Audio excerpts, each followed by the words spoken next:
The Horrible Gamers podcast may contain content not suitable for all ages. Listener discretion is advised.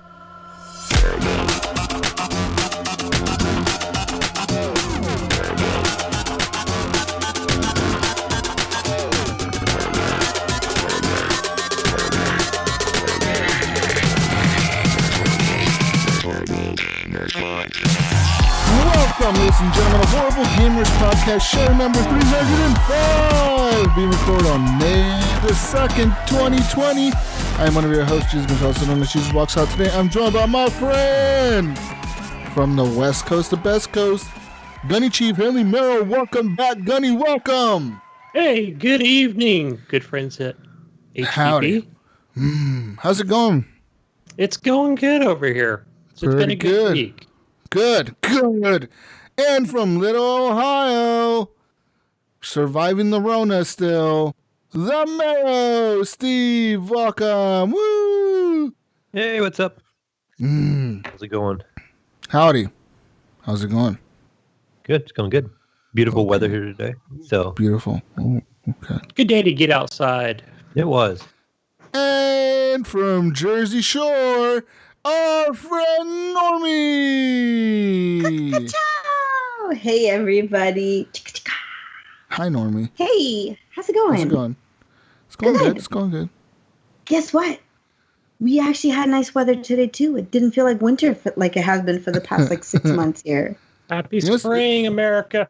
It's been raining all day today here. Like, it's been kind of like windy and rainy. But we've had good weather in the past few weeks, so. Good. It's nothing new. Oregon's always raining. Nothing new. We're used to it. It's okay. It must be very green in Oregon. Oh, yeah. Everything's green. There's so much fucking grass here. So much trees and grass and fucking forest everywhere. It's fucking crazy. Watch out for the vampires. Yeah. Anyways, welcome to the show, ladies and gentlemen. You can follow us on Twitter, Horrible Gamers. You can join us on Facebook at Horrible Gamers Podcast is our page. You like it, leave a review on there as well, and join our Facebook community over at Horrible Gamers Podcast Community. It's a closed group, so you can have to answer some questions to get in the group. But that means anything you post in the group stays in the group. And shout out to our Patreons at patreon.com/Horrible Gamers, like our friend Adam Sunday, Alan Maybe H, Bill Garner II, Brandon Willier, Brian Capessa, Chad, Commandalorian, David Snyder, Evan Tanaka, Henley, Jesse Kraft, John Jerome, Jonathan D. Hall, M. Polo, Mechmod, Native Lives Matters, Nipron, Pork Chapu, Robbie Wheat, Sean, Patrick, the Mayo, Subbader, and Vader Hawk. Thanks to all of you for being Patreons. We love you, or I love you. I love you guys. I do. I love you. We do too. Well, I love you more. Uh-oh. Competition here. Oh, who loves you more? You can head on over to Stitcher and sign up for a premium account, Gunny. Get yourself a premium account over at Stitcher.com/premium and get yourself an ad-free listening experience, as well as access to tons of exclusive content, stand-up comedy specials, the Wondering Network podcast, and so much more. You can sign up for Stitcher Premium by heading on over to Stitcher.com/premium on your mobile device or on your browser on your PC. But you can also get a free month, Gunny. You can how? Well, if you sign up for a year, it's $34.99, or for a monthly subscription, it's $4.99. But to get a free month, you just put in promo code Horrible Gamers, all caps, no spaces. Get yourself a free month of Stitcher Premium and check out some pretty cool podcasts on there. Hey, they've got one here. It's called Pandemic Economics. Ooh, what is it about, Who can Gunny? work for homes is the latest episode. Who can work from home? Ooh, all the people, I guess. That's what the president thinks, or no, well, not the governors think that, right? Yeah, it's a little fight over that. Check out also Case Closed, little murder mystery. Yeah, there's some really cool premium podcasts on there. And the cool thing about Stitcher, that it tracks everything you listen to, and it's very accurate into like recommending what you may be interested in listening to next. Whereas other podcast players, even like I tend to use Stitcher or the Apple Podcast app, but like even on the Apple Podcast, it doesn't do a really good job of recommending anything to you. Like you have to go and search for something, you know, that if you want to like find something new, a new podcast to listen to, you have to go and search a category or something like that. You know what I mean? And that usually only gives out like the big names, like it's gonna show Joe Rogan, O'Brien, and all those guys. Like the big podcasts, and like you never know, you may find a smaller podcast that's something you like and you enjoy, and Stitcher does a really good job recommending shows that you may like or enjoy. So. And I also feel like the notifications that I have enabled on the phone are not as I don't want to say intrusive, but they're not so. There's not so many of them every day. It's just something like they recommend or check this out. So yeah. So go check them out. Stitcher.com/premium. Use promo code HorribleGamers and sign up. Also, you can head on over to Redbubble, Gunny. Redbubble, and get yourself some gear. Some gear from HGP. It's not protective gear, but it's gear, all right. Get yourself a T-shirt, Mayo, or get yourself a nice shower curtain. I mean, if you guys ever wanted to make yourself a protective barrier, you could put a shower curtain on your front door. So when the pizza guy comes in, you stand behind the shower curtain, and he's like, "Oh, that'll be $20, sir." And you cut a little flap in the fucking shower curtain. You slide the money through the flap. Stick everything in. There you go. I like that. You could even cut them into like strips. And if you have beads at home, you can bead them, and you have like your own retro 70s Horrible Gamers podcast. Like protective like barrier. little window, little shade. What do you call them? Like the ones in the 70s, the beads that would just hang from your door. Yeah. Or you can put them in your kitchen, leads to the living room. There you go. So go check it out. You can get yourself a T-shirt as well. A very nice T-shirt, long sleeve, short sleeve, all the sleeves for the men and women, men and women in your life. So. Go and get yourself some stuff. You get yourself a phone case, some wall art, or some other stuff, Gunny, like other stuff. What a bunch of other stuff. Some home decor. Some home decor. There you go. Some tapestries and some plushy pillows. Oh yeah. There you go. Ooh. You can even get yourself a what the fuck? Let me check. Let me click on this. You get yourself an HGP postcard. Who sent that? There you go. Send just fucking I'm gonna buy 1,000 of these and send them randomly to people, just like fucking random addresses. Better idea. Put them in people's mailboxes. You get them, and you all take a turn and sign them, and now you've got autographed Horrible Gamer podcast. Oh, there you go. Oh, I might just do that. Yeah, get yourself some postcards. So there you go, people, and let's get talking about games, but real quick, I'm going to give a shout out to Fowler and Twistix for Breakout, the intro remix to the podcast, and Broke for Free for the Night Owl outro music. Thanks to Ricky Alfares for the music. Thanks to MechMod for the music. Thanks to all of you for the music. Thanks, Mac. Thanks, Ricky. Yeah, fuck yeah. Anyways, let's talk about video games real quick and what we've been playing this week. Of course, I've been playing some more Call of Duty. So Call of Duty, I got a new gold gun. Oh my god. Another gold gun, guys. Just recently today, I got the M13 gold. So that means I got one more gun left to get platinum on the assault rifles, and that's just the SCAR, Mayo, the SCAR, the FN, I think it's called the FN-17 or whatever the fuck. That's what they call it in the game. It's the one that you got the tracer for. It's the SCAR. Yes. So, yeah, that's the gun. And I actually bought the tracer pack, Mayo. I found it. I found it yesterday. Now I'm killing people with red lasers and blue lasers. That's right. That's the best way to do it. Only 1,800 coins. That's cool. No, and then I buy another pack. Dude, you buy one. I bought one pack, and I'm like, I need to buy another pack. I need to buy this pack. That's how they get you. I haven't seen the other packs yet. $300 worth of packs. Anyways, the other pack. The packs. The other pack that I got was it's called the Nikto. I don't know how you pronounce his name. It's like Nikto. Nikto. It was called the Nikto operator, because his name is not Nico. His name is Nikto, and he's an operator. But you get his pack, and it comes with like his character. You get that character unlocked, a special skin for his character, or whatever. Some voice quip, some kill thing that he does. And like a blue pistol that shoots like blue tracers, and an assault rifle. I think it's the Kilo 141 or the Kilo 151, where the fuck the Kilo gun. I'm pretty sure it's that one. And then that one, the variant's called Cerulean. Or it might even be the Cerulean. Scar. No, I don't think it's a Scar. I think it has to be the Kilo 151. And I'm pretty sure, the variant's called Cerulean. And so that one, it shoots the blue stuff. It shoots the blue tracer rounds. And the Cerise is the one that you have, Mayo. That shoots the red tracer rounds on the Scar. Mm-hmm. And there's another one. There's the green one that they're selling as well right now. And that one unlocks... Also. Yeah, the green one unlocks it for the Ram 7. The Ram 7 is the green one, so that's the green tracer pack.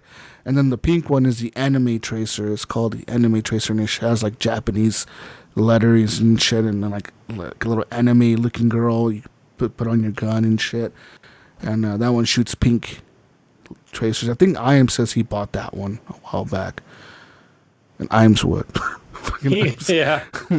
I thought about buying it because that one and the green one are the cheapest ones. The green one is like 1,100 coins, I think, which is like $11, and the pink one is like, I think the same, like 11 or $12. So if you're interested in getting tracers right now, they're available in the store. I think they're all available right now. They have the red one, the green one, the blue one, and the pink one. The most expensive one though is the blue one because that one comes with the operator. And that's because blue is like the dominant color. Come on. Must be. Anyway, so I've been playing lots of Call of Duty. There's something going on with Call of Duty, Mayo. And I noticed it last night. I was playing Call of Duty last night. Maybe I've noticed this. And even I did the thing where you told me to turn up the textures to 3K or whatever. I did that. Playing with everything on high and even ray tracing enabled. There is something going on in the game where when I'm aiming, or either when I'm aiming, like when I'm sighted in, when you like see the sight or whatever, or when I mount. So when you're mounted and aiming on a surface, everything seems kind of blurry to me. Like everything on the screen it gets like really blurry. Like the textures like they're not there anymore. They're like it's like blurry. Like everything's blurry, like and I don't have before. Before you say, do you have motion blur on or anything, I turned everything off. Everything's off. The filmic strength bullshit, I turned that to 0. I turned fucking motion blur off, motion blur for the guns off. And still it's there. It's like when I'm aiming, it's like the textures, everything seems blurry and it's fucking me up. The problem is because I was used to seeing the game the way it used to look before, where everything was perfect.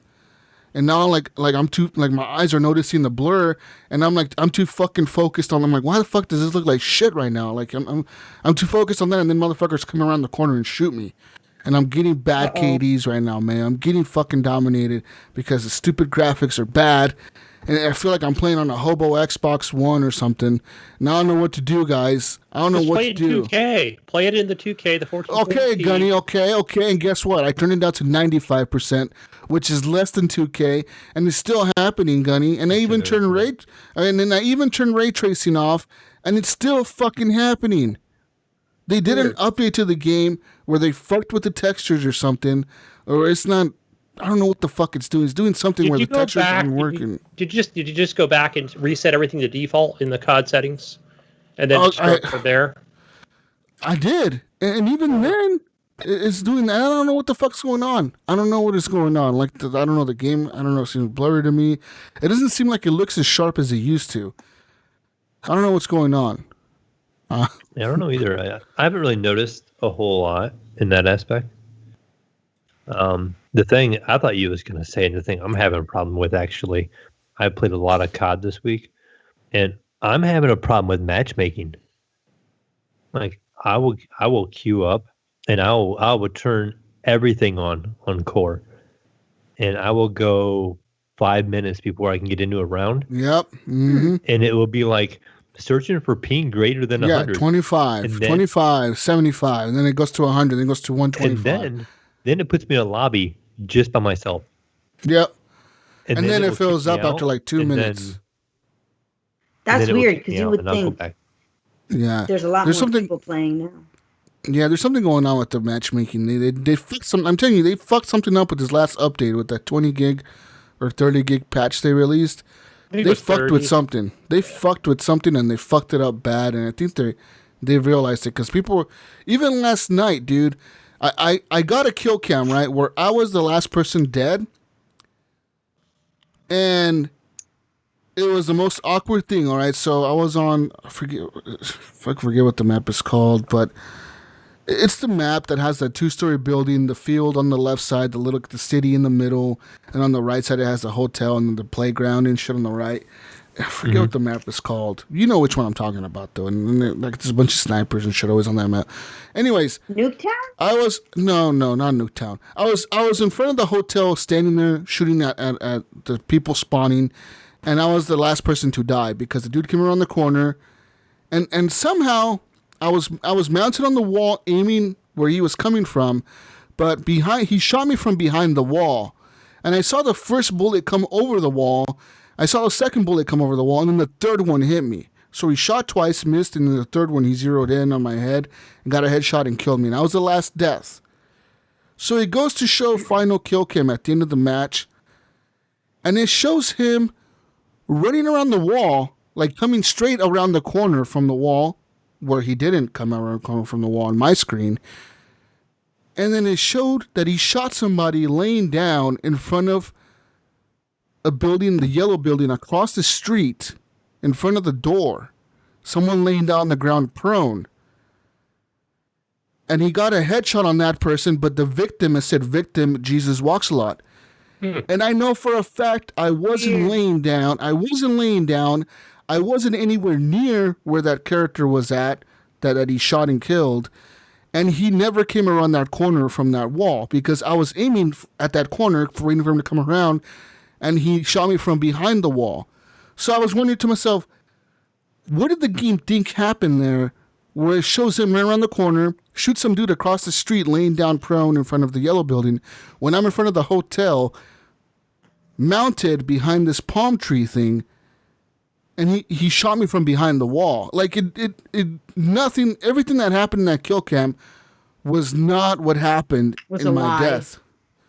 You know, it was fucking. So either the game is glitched or he's a hacker. Yeah, something. I was thinking something happened there where like, I don't know.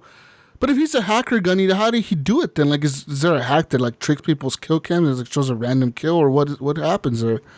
That's what I'm thinking. Either that or just the game is screwed up. Speaking of hackers, confused. The game's confused.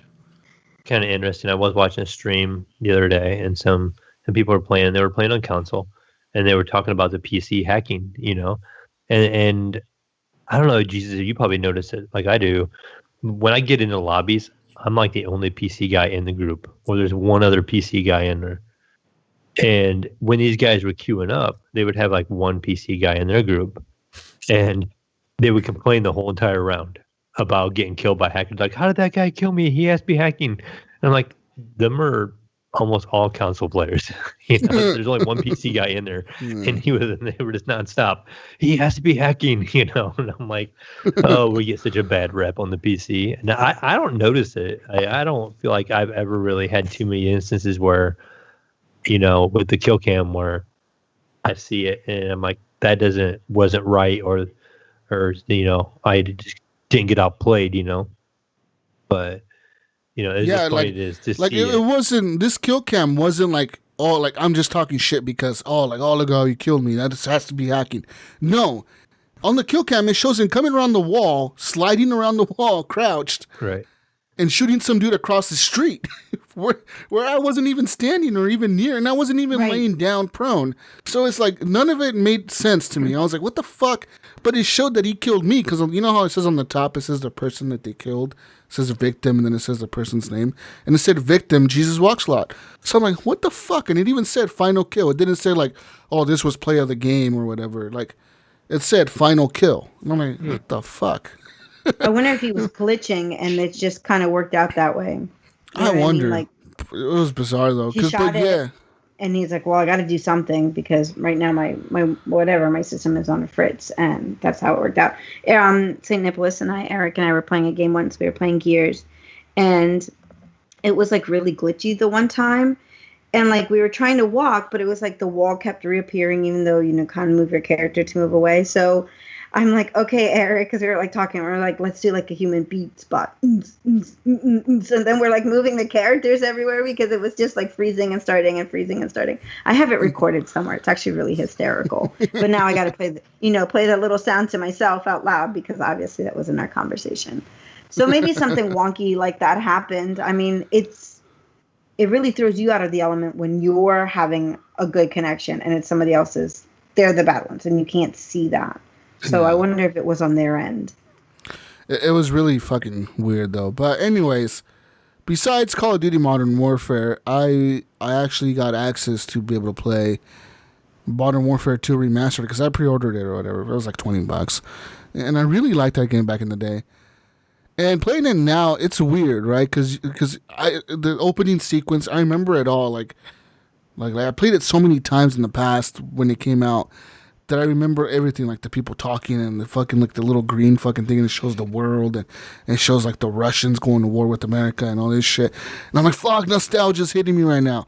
And it's so fucking like Call of Duty back then was like a masterpiece. The way they fucking made those games, it was like you were in a fucking cool ass movie. Like it wasn't it was just like you were in a fucking action movie. You know what I mean? That's pretty much what it was. Compared to the Call of Duties now, everything now is more slow paced, more tactical and shit. Back then it was like a fucking action movie. You're in there just shooting shit, blowing shit up, calling in airstrikes. Fucking tanks are rolling in and you're shooting RPGs at them and all kinds of shit. But it was funny because I was playing the game and I was playing it on hardened difficulty and I'm having a fucking hard time, dude.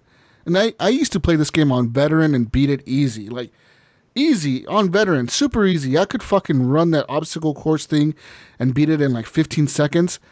The best time I got this time was like 28 seconds. I'm like, fuck, I'm 12 seconds slower. What the fuck? You're getting older, man. You need to hone your skills. You're getting old. It's like 12 seconds slower. What's going on right now? You lost 12 seconds over these years. over the last You're my age, boy. The last 12 or 13 years, I've lost fucking 12 seconds, Gunny.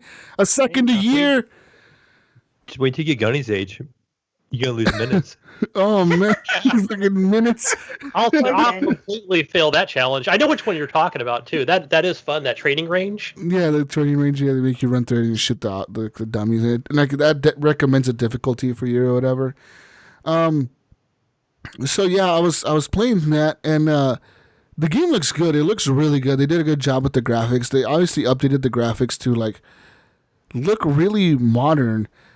But the gameplay cannot help but feel old. Like the gameplay is just old, you know. Like you can just tell this was a game made before the newest, like the newer Call of Duties. Like you just tell it's an old game, you know. Like there's no sliding mechanics. There's no none of that shit. The dolphin dive isn't even there. Nothing. It's all gone. It's just. It feels weird. Like the shooting doesn't even feel as good as it does now.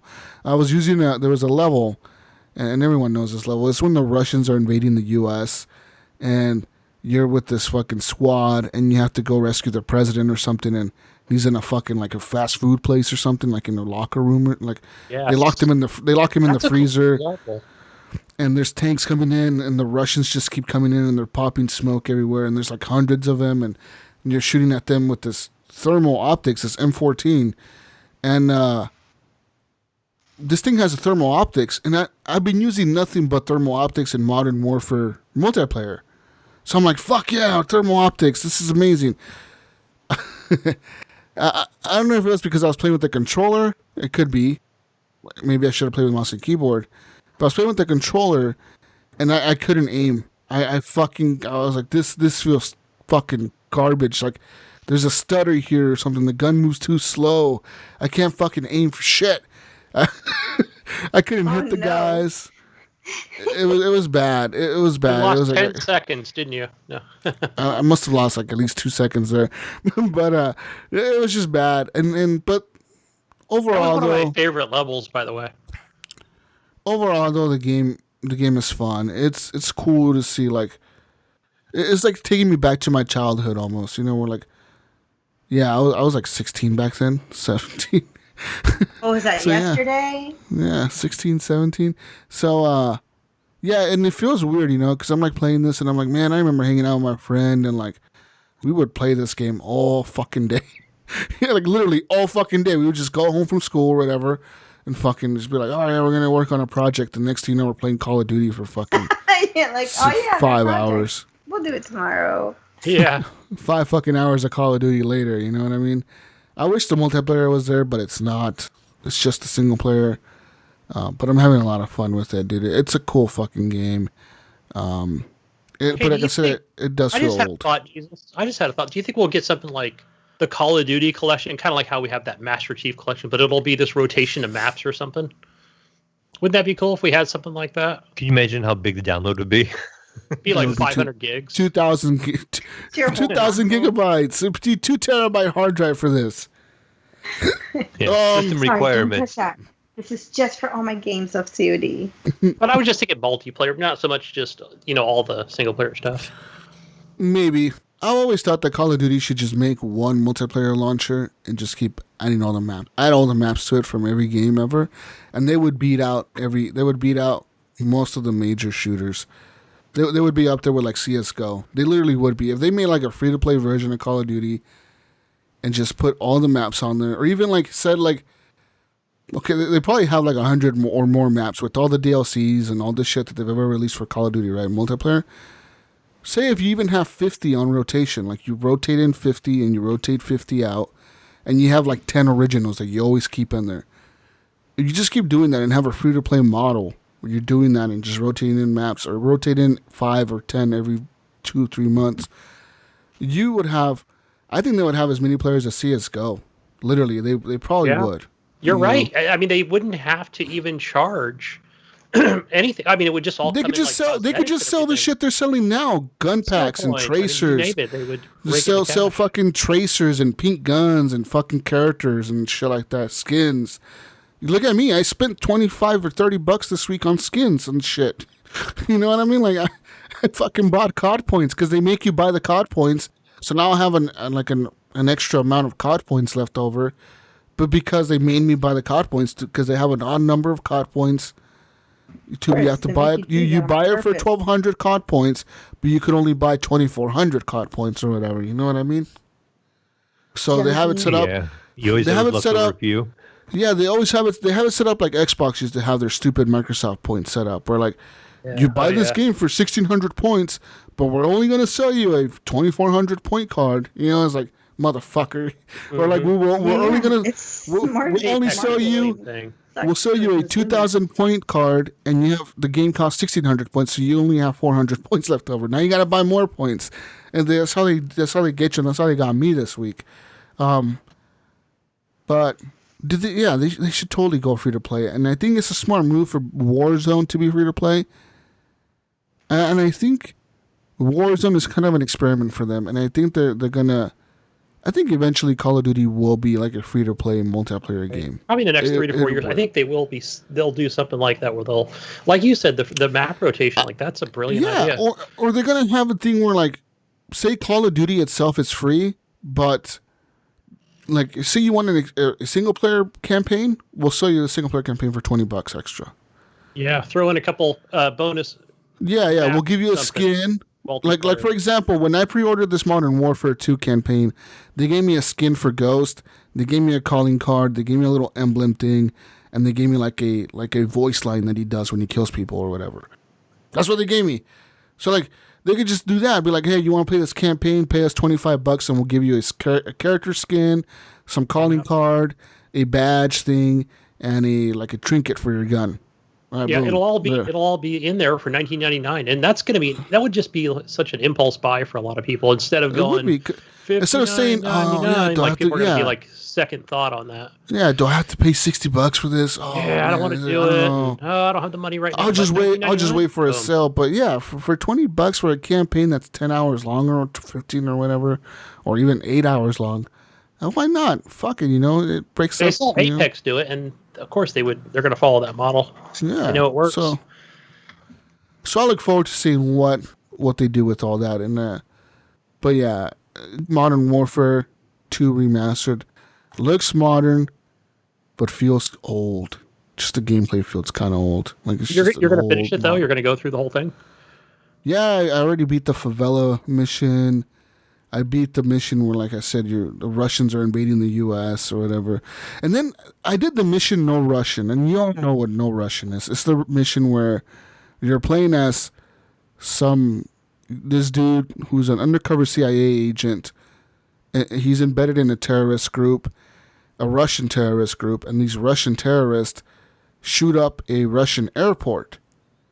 And they set it up to where at the end they kill the CIA operative, they kill the CIA guy, so they make it look like Americans killed a bunch of Russians at an airport, so Russia invades the U.S. because of that, right? Because they find out this dude's CIA, he's American, he's CIA, so obviously America was in on this shit, and that's when they invade America.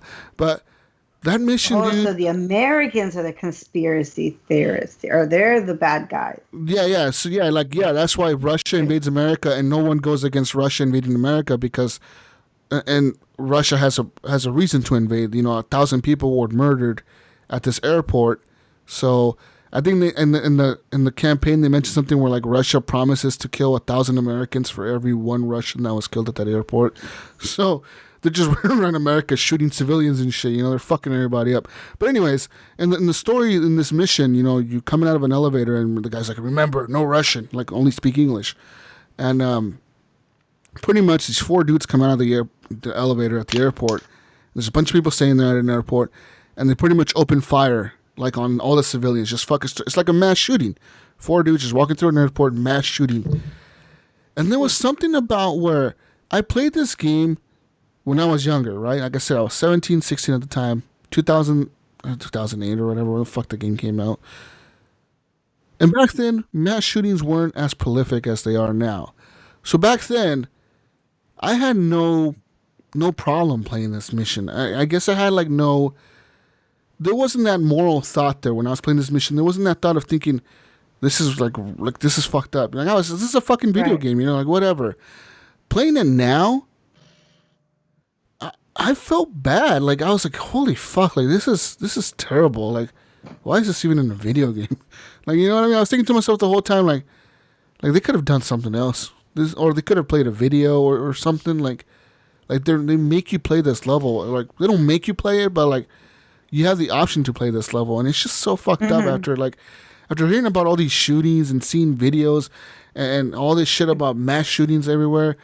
And, you see the news reports and you see the shootings happening live on Facebook or whatever the fuck. And you see this in a video game and you're like, fuck, this is fucked up. Like this is not, there was something that felt wrong about it. And I don't know what it was. You feel dirty, there was a lot right? of controversy around that. Even when it came out, there was a ton of controversy. Well, there was a ton of controversy. But like I said, back then, Gunny, there was mass shooting. There was shootings back then, of course. But like now, we've seen a lot in the last 9 years or whatever. Yeah. Like a lot, right? Like a huge rise in them every year. Like didn't they say? Didn't they say? And we have more ways to report it too because of social media, right? So so now it's way more. Like it's way more common to see and hear about it now. Like when was it? Like this month they said last month was the first March in like the last 5 years that America hasn't had a school shooting. Right. It's ridiculous, Or just AMAC shooting in general. Yeah. Yeah. So like playing this level, I don't know. It just felt weird. It was like I didn't want to shoot the gun. I was just shooting the walls. Like I'm gonna shoot this sign over here. I'm shooting too, guys. I'm part of the crew. Right, because I believe it wasn't an option to not shoot people. Right, you had to, or die. I don't know if you wanted to get through it. You had to shoot people. Yeah. I don't know if you had to. I was just doing it to maybe the game will fail you. I don't remember. Yeah, but I know you can't. I know you cannot shoot. You cannot shoot the guys that are with you, like the terrorists that are with you shooting everybody. There's like 3 or 4 of you guys, and you can't shoot them. Like it'll fail you. It'll be like friendly fire is not tolerated or whatever. But and there's police. There's cops shooting back at you and shit, and like you're killing them. But like there's like people dragging dead bodies or people that are shot and injured. Like this level is dark. I'm like, holy fuck. It was just bad. I don't know. It was something about it where that made me feel weird. Yeah. Well, how did you feel about the latest one in Modern Warfare when you're going into the different houses? with this game. To me, that was a little more like, oh my gosh, I didn't want to do that. I mean, I know it's the not one, the new mission, but in still. the Modern Warfare though. But like, okay, you're right, Gunny. Like, yes, you go into these houses and you're raiding a house, and you're like a SWAT team or you're like SEAL Team 6, right? So you're going into Osama bin Laden's compound, and you're walking in there and you shoot one of his wives because she fucking ran out of the room or something, and you shot her because you got scared. Right. These are innocent. I feel like that's more justified. She knows she's with Osama bin Laden in a fucking compound. You know what I mean? These people are just at an airport trying to get somewhere. You know what I mean? Yeah, they're completely innocent and not. It's like if you're in a fucking crack house and listen, if you're in a crack house and the police raid the crack house, the SWAT team raids that crack house, right? And they throw flashbangs in there and they fucking run in there. They're gonna smack you to the fucking ground, regardless if you're the drug dealer or somebody just there. You know what I mean? You're fucking in a crack house. You know what I mean? This shit can happen. If you're hanging out with Osama bin Laden in a compound, guess what? Chances are a fucking Navy SEAL team may fucking come through the door and fuck or everybody get up. Bombed at some point. Oh yeah, or a fucking Predator missile might come down from the sky and blow up the whole house. It just may happen. You know what I mean? But when you're a fucking innocent bystander somewhere random at a store or an airport, and a shooting happens, that's fucking different, dude. So like, I feel like those two are way different, Gunny. You know, because like I said, you know, these people are in the house with terrorists. Like they know where they're at. You know, you may shoot an innocent civilian, but still, like, I don't know. That's the way I feel about it. You know, but anyways, that was my Call of Duty controversy. I don't know if you ever played that mission, Mayo, but if you ever do, you'll know what I mean. Oh, at least I played the one that Gunny's talking about because I did, I'd beat the Modern Warfare campaign. I have not played the other Call of Duties because this is my first one. Mm-hmm. So, yeah, it's all foreign to me. Yeah. But other than that, Call of Duty, it's like a fucking movie. It's just an action movie, nonstop action and shooting the shit blowing up. It's pretty cool.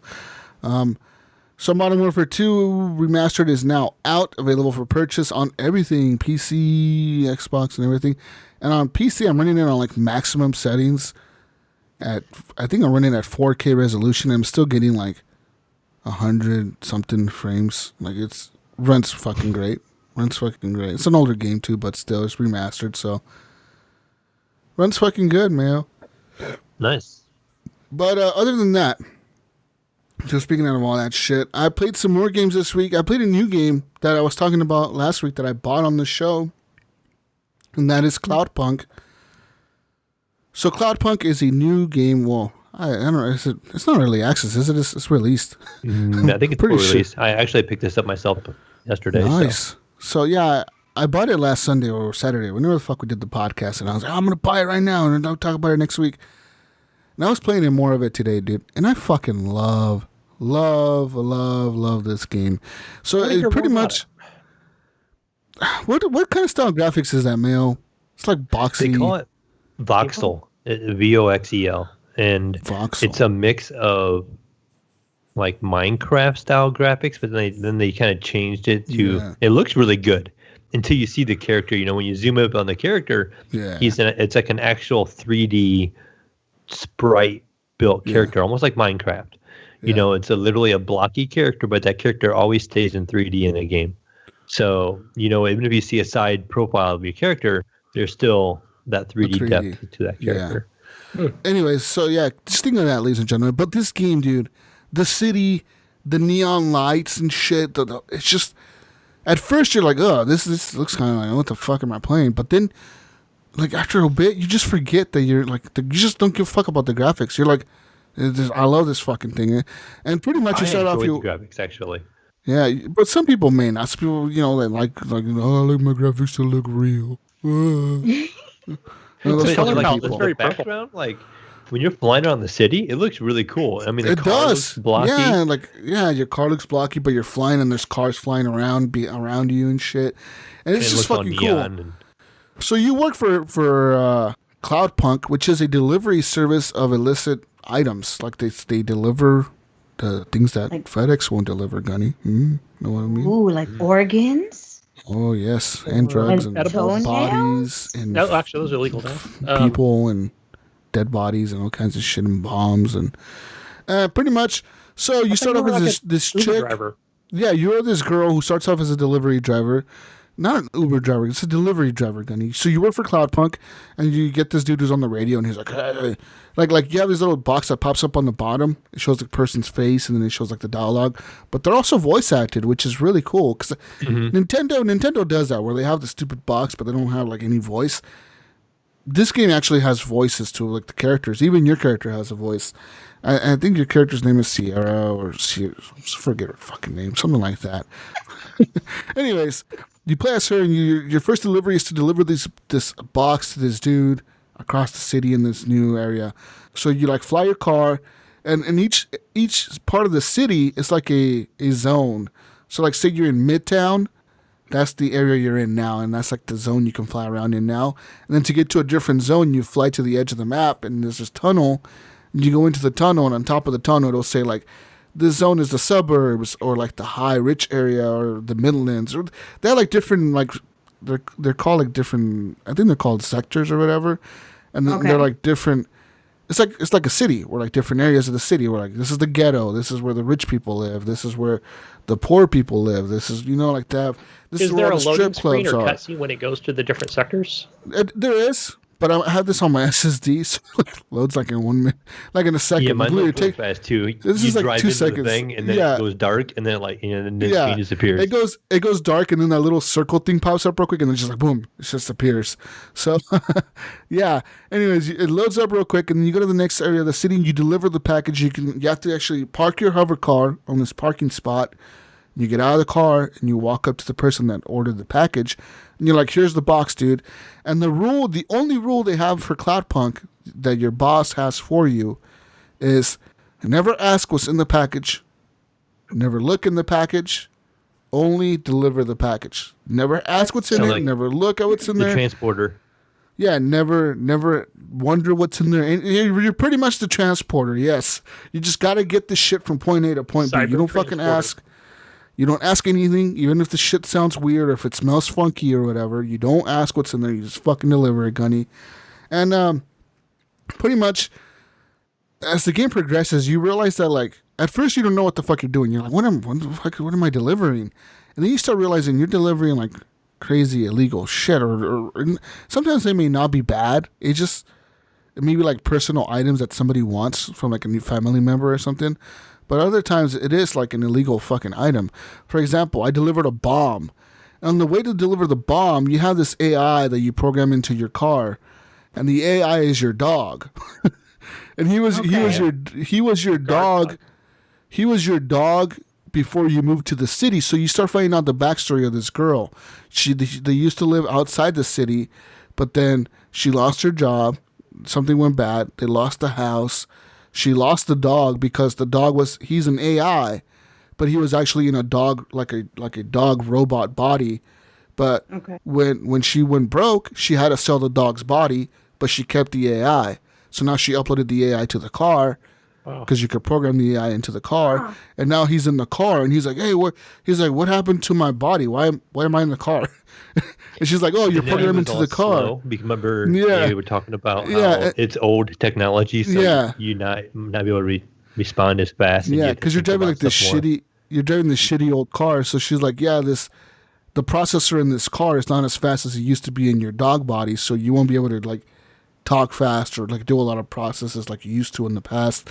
And he's like, oh fuck, But anyways, he pretty much he's like an AI, so he's like a computer. And he like when you pick up that package as a bomb, he's like, can I tell you something? And she's like, yeah, what's going on? And he's like, I hear ticking in that package.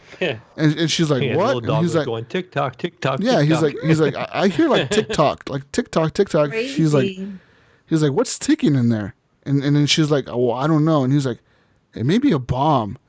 And then she's like, what if it's a bomb? Where am I delivering it to? Why am I delivering the bomb? And then like a thing pops up where she says, okay, I can deliver this to the area where they're asking me to deliver it to, or I can drop it off in like this other thing that's like a trash compiler or whatever. Yeah, like a disposal type place where like it's gonna go to like the disposal area and blow up in the disposal, right? Like in the trash, so it's not gonna kill nobody. So you have this dilemma. But me being a loyal worker and employee, I'm very devoted, and yeah, I'm very like I need to do this job, Gunny. I'm getting paid to do the job. I'm not getting paid to be a fucking making moral decisions. I just do the job, So I delivered the bomb, and sure enough, the building blows up like in the next mission. They're like, oh, like an explosion happens. And they're like, oh, shit, like we just heard an explosion. Everyone's freaking out and shit in the city. And the AI is like, yeah, news are coming in that like that building we were just at blew up. And she's like, what? He's like, that's yeah. Cool. Children's school for the blind here. Good job, He's Jesus. like, yeah. This is about where I finished up, and Jesus, I did the opposite. I was good Mayo over here. Oh, you were good Mayo? Good job, I Mayo. disposed of it. So I took it to the disposal place, and I got rid of it, right? What did your boss say, though? What's that? What did the boss say, though? Do you have a couple broken legs? I stopped right after that, like shortly after. But he just gave me another mission. He's like, okay, good job. And he did. You almost played it off like you delivered it where you were supposed to. So they weren't aware yet.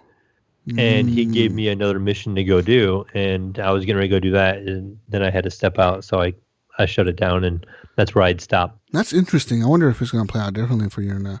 But anyways, in this game, like, there's drug dealers walking around, and you can buy drugs from these drug dealers. You can buy like these things called like enhancers and boosters.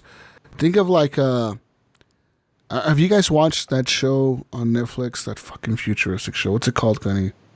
I know what you're talking about. With Tekashi. What the fuck? They call him Tekashi. He's a fucking assassin or whatever. Episode. Ah, fuck. Altered Carbon. Yes. If you watch Altered Carbon, there's a part in Altered Carbon where the dude's walking down the street and he walks by a junkie. And in Altered Carbon, if you remember, it's a thing where like you can switch bodies and get new bodies all the time. And, you never die. You live forever. You get a new body, whatever the fuck.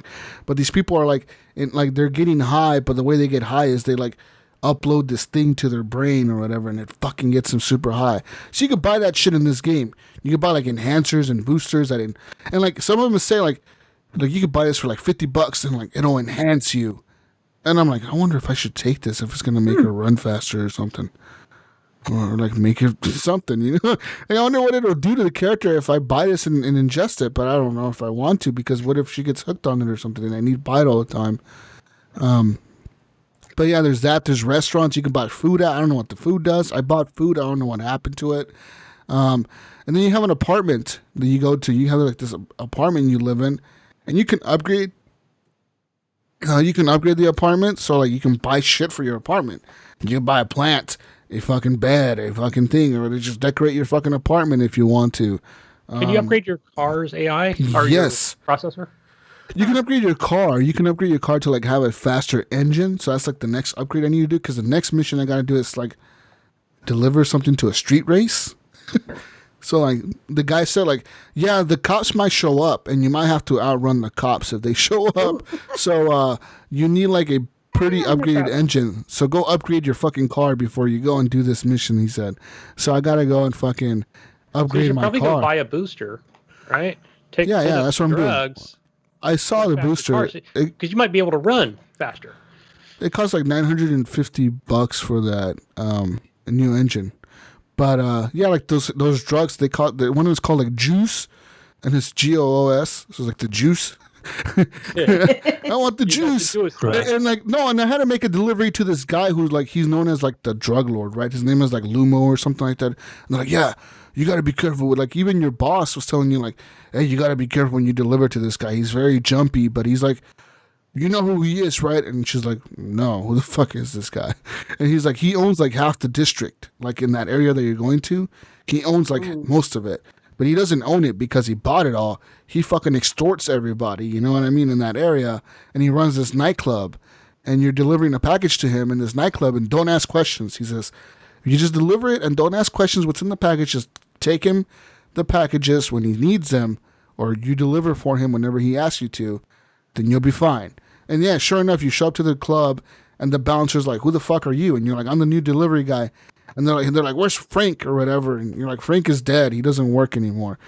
And they're like, well, fuck, we can't let you in. You're a cop. And then he's like, go buy some juice or something. And then if you cannot have that if you're a cop. So if you go buy some of that and you bring it back to me, I'll know you're not a cop. So I had to go find this drug dealer walking around. Oh, wow. His name was El Narco. El Narco was walking around the map, so I had to go find El Narco. And I bought some juice from the narco for like $50, and then I ran back to the club and I gave it to the bouncer, and he let me in. And you're in the club, nice. and it's a pretty fucking cool game, though, man. It's a cool game. From a guy named Narc. Hey. Yeah, I'm enjoying a little bit I played too, and I don't know what's hooking me on the game. Yeah, because it's very story based. There's no action really. Yeah, it's just driving around, and you get more story. It's like Death Stranding, but like simplified. You're delivering packages, and that's really it. I like the comedy aspect. They throw some little things in there. I remember when you're talking to the security guard, and he's like reporting back to his boss, and he's like talking about this, and he goes, and you're supposed to say you're a member of something. I can't remember what it was, and he's like talking to his boss, and they're like, ask her if she's this, and he's like, ma'am, are you this? And you're like, nope, don't know who that is, and he reports back, and he's like, sir, she doesn't know who it is. I believe her, sir. But then they just let her pass. You gotta go do the security checkpoint or whatever. Yeah, that's fucking awesome. Yeah, it has some weird like humor to it too. I'm noticing. Yeah, it's a cool looking game though. And there's an area of that game where I was flying through, dude. And I don't know. I think it's Midtown or maybe a different part, or maybe where the rich people are. But it looks really fucking cool, man. Like, you're flying through there, and, like, they got, like, all these, like, Japanese letters in neon and, like, all these advertisements on the fucking sides of buildings. It looks just like Blade Runner, dude. Like, you've seen scenes from Blade Runner with, like, the huge Atari logos and shit, and the Coca-Cola logos and all that shit. It looks just like that, but, like, with made-up companies. And then every so often, like the radio in your car will be playing, right? It'll be playing, like, some music. It's, like, some, like, think of, like, some Blade Runner type music. It'll be playing some music. And then all of a sudden it'll be like, doom, doom, doom. And then it'll be like some voice, and it'll be some lady saying like, something robotics to enhance your body. We're the best company in the world or whatever. And then it'll like play another ad, and then it'll talk about like, do you feel like you need a new pet? Come by and select a new body for your fucking AI or whatever, and put him in whatever, like make your fucking fish AI or a dog AI or a cat AI. Do whatever you want to it. Or you can have like a butler AI. You can buy like a new butler that's an AI. And like they have all these ads constantly playing in the background. And that's cool. But it's fucking cool. Like it's just a simplified game, simplified graphics, but very unique, and I fucking love it. I love the feel of it. I don't even know what the point of the fucking story is. I'm like I said, once you get that dog AI up and running, Mayo, he kind of like you start learning about the background, like why this chick moved to the city, and like she's trying to get this AI a new dog body because he wants to be a dog. Yeah, I remember that part. So, they told me about that. So you're trying to save up money for that or whatever, and then you move into this new apartment, and then she's like, oh, I want to decorate this new apartment. So then you go to the computer and you can like order stuff for the apartment, like you can order plants and pictures and shit, and so you can upgrade that. You can upgrade your car. And I don't know what happens. Who knows where the story goes? Find more drugs. There too, the soundtrack is really good too. I enjoy it. It's got like that techno beat to it, but it has a really good just rhythm to it, and it just it is fucking great. Yeah, it's a good game, Cloudpunk, and it is coming to Xbox later this year. No word if it's coming on PlayStation. Maybe not. I think it's pretty cheap too. It's like what, less than $20. Yeah, $19.99. It was on sale like last week. I'd be interested in Cloud. But I paid $20 for it this week. Yeah, I bought it. I think I bought it for like 15 or 16 last week. So, yeah, and it's getting good reviews everywhere, man. Like all the most of the reviews on whatchamacallit, on Steam are positive. They're mostly positive. If you look at other reviews, like PC Gamer gave it a fucking 4 out of 5 stars, and a lot of other review sites gave it pretty good scores. And it's like I said, it's a unique game and looks good, and just the lighting looks fucking insane in the city, man. Like when you're flying through and you got all these cars and shit. No, I didn't see it in the graphic options, but on another podcast I heard they were kind of talking about it, and they made reference to it having ray tracing, but I didn't see anywhere you could turn it on and off or anything. So I'm not really so sure. I don't know if it does or not. But they were also talking about, they were wondering about the consequences of your actions. They didn't know how much weight those consequences will have. Is maybe the hole in the game is where the one thing that maybe isn't the greatest thing about it is some of these choices we will be making don't have a whole lot of consequences. Like it doesn't really change the outcome of the game. I'm not sure. This is kind of what they were hinting at when they were talking about the game. But I'm still enjoying it no matter what. Like I don't know what it is about it and why it's drawing me to it, because it's literally just like a package delivery thing, and you're getting some backstory in between. It reminds me of Cyberpunk, and what I really love about it though, Mayo, and it does remind me of Altered Carbon a lot too. Like it's like Altered Carbon meets Blade Fifth Runner Element meets Cyberpunk meets Fifth Element. It's like all these Fifth sci-fi. Element. That's what I was It's thinking like all these sci-fi things, and like all these things that we've seen in movies and shit and in TV shows, like Altered Carbon with the things in the sky, the flying cars, and Fifth Element as well. You know, it reminds me of all this shit like mixed together, and it's just I love being in that fucking city. I love being in it. I love flying through it. I love fucking interacting with the world, seeing the drug dealers walking around. There's this chick that was standing in front of my apartment, and she's like, "Hey, are you my friend?" And you're like, "What the fuck are you? Are you broken, robot?" Because she's an android, and she's like, "Oh, maybe I am. I don't know." And then you're like, "When was your last update?" And then she's like, "Oh, my last update was like 3 weeks ago or something." And then you find like she's asking you to find something in your apartment that she needs, like a letter that you got in the mail. So like, you got to find this letter and give it to her, and this is a side mission. You don't even have to do that if you don't want to. But yeah, there's no shooting, there's no fighting, there's none of that. It's just flying around, enjoying the world, and experiencing a great story. Nice. Check that out. Yeah. Check it out, Gunny. It really is good. I watched a little. I watched John from VGO stream it a little bit. Mm-hmm. And maybe I should have watched longer, because I thought it was a little boring. He was just flying around trying to meet somebody, but then he had to find parking, and I thought it is. I don't know if I would watch this, but playing it is fun. It's like Death Stranding, where like you think it's boring just sitting and watching somebody deliver packages, but if you're actually playing it, you get into it. You get like sucked into it. I did. It's just fucking cool, man. And you got these like doors you got to find passwords for, and I found a password for one of the doors, and I was able to like open this door and get through it or whatever. And you like ride these elevators and platforms and shit, go up and down the different buildings. You can get it like I said, there's different sections of the city.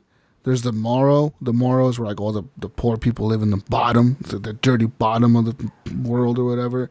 Then there's the Midtown, like the middle of the world. And there's the high rise, like the world like where the rich people live and the executives. And there's a really rich people world where like the famous people live. And they live all the way on the top in the clouds, Gunny. They live on top of it. Ooh, way in the clouds, man. They really are rich if they're living up on the top.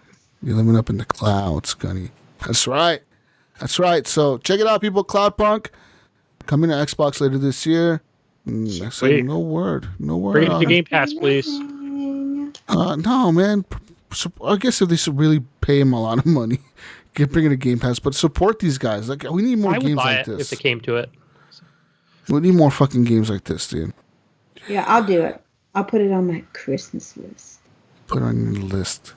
I thought you can buy it on Steam before that. Who knows? Yeah, but I don't do PC gaming. Yeah. I gotta play that Northgard game that I purchased. Speaking of Northgard, I played some more of that, Gunny, and Northgard is pretty fun. Oh, I didn't know you played that. I didn't know you bought it. Yeah, I did. I bought it, and it gets difficult later on. There's another clan you meet, and then you have to switch off and play as them for like a mission or two. And it does get a lot harder as you play later on in the game. I'm playing the campaign. I haven't played the free mode where you just survive. There's a survival mode too, right? Where you just try to survive as long as you can. Yeah, and then there's multiplayer as well. So yeah, I'm just going to the which is weird. Yeah, I'm just going to the campaign also. The campaign is pretty cool. Like I said, you're this Viking dude who like pretty much what happened was your dad was the king or the lord of like these Vikings, this clan, and he called a meeting with all the jarls or whatever, like the leaders of all the other clans of the Vikings. Okay. And you guys were supposed to like the meeting was to like unite all the clans together into like one big like army. And you're going to go to England and take over, you're fucking like invade the new lands or whatever, you're trying to build this huge army to invade the new lands. And what happened And one of the Jarls didn't like your dad, or he didn't like your dad having all the power, like your dad becoming like the king of the Vikings or whatever. So he fucking went in there when everybody was drunk and murdered everybody in the fucking meeting. Dear. It's like some red wedding. Thrones Yeah, right. Some red wedding, some Game of Thrones red wedding type of shit. Where everyone just got murdered at a meeting. And you survive, and by you surviving, because you play dead or whatever, as they're killing everybody, you fall to the ground and you play dead, and they steal your father's like horn, his war horn or whatever, and like the dude leaves, and then you survive, and then you pretty much make it out of there, and you become the new king of your clan or whatever, and you rally your people to like go to war against this new guy, and you're trying to like make it to him or whatever. That's the campaign. So far so good, Gunny. Yeah. Cool. Choose the best clan. Get your points up. Prepare for battle. Yeah, cool game. Other than that, Animal Crossing is the only other thing I played. Nintendo Switch with Normi. Guys, I gotta say, I play Animal Crossing every day, but I play it for like 20 minutes a day. Like literally, I'll play it 20, 30 minutes a day, here and there. Don't do much. I haven't even done like the first shop. You know how you have to open like that store, Normie? I can't find rocks in my fucking island. I literally cannot find rock. Like the most rocks that I find is one.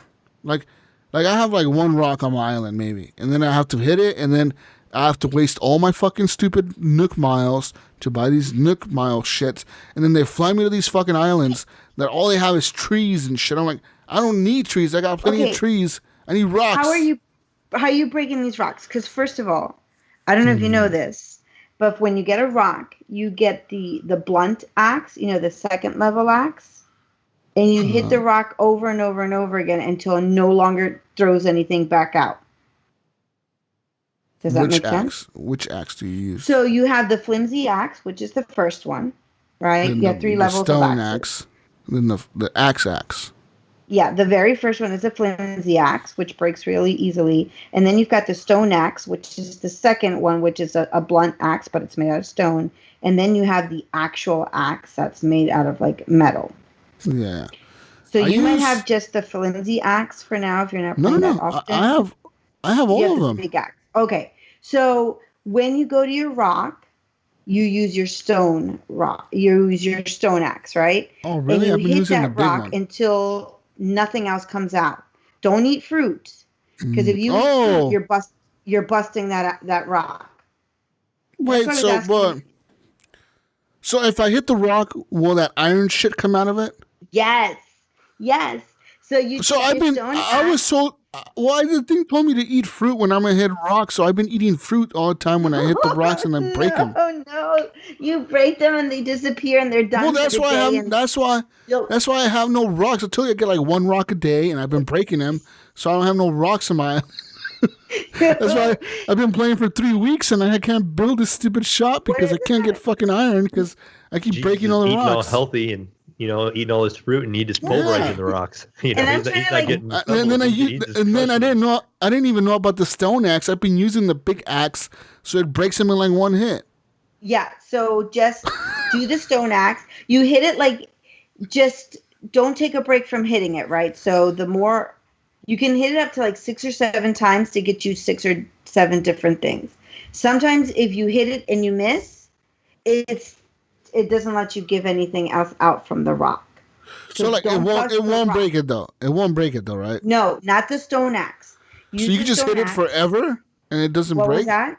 You can just hit it forever? No, you can hit it up to 7 times. Sometimes it can give you stuff up to 7 times for one rock. But say if I hit it again on accident, is it going to break? No, not if you're using the stone axe, and not if you didn't eat a fruit. It just doesn't give you shit. Say it again. It just doesn't give you any more shit. Correct. It won't move anymore. When you hit a rock, you'll see. When you hit the rock, it'll slide.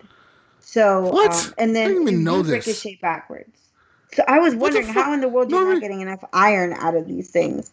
I have no iron. It's been 3 fucking weeks. 4 weeks now almost. I have no fucking iron. In 3 weeks, I've collected 28 iron.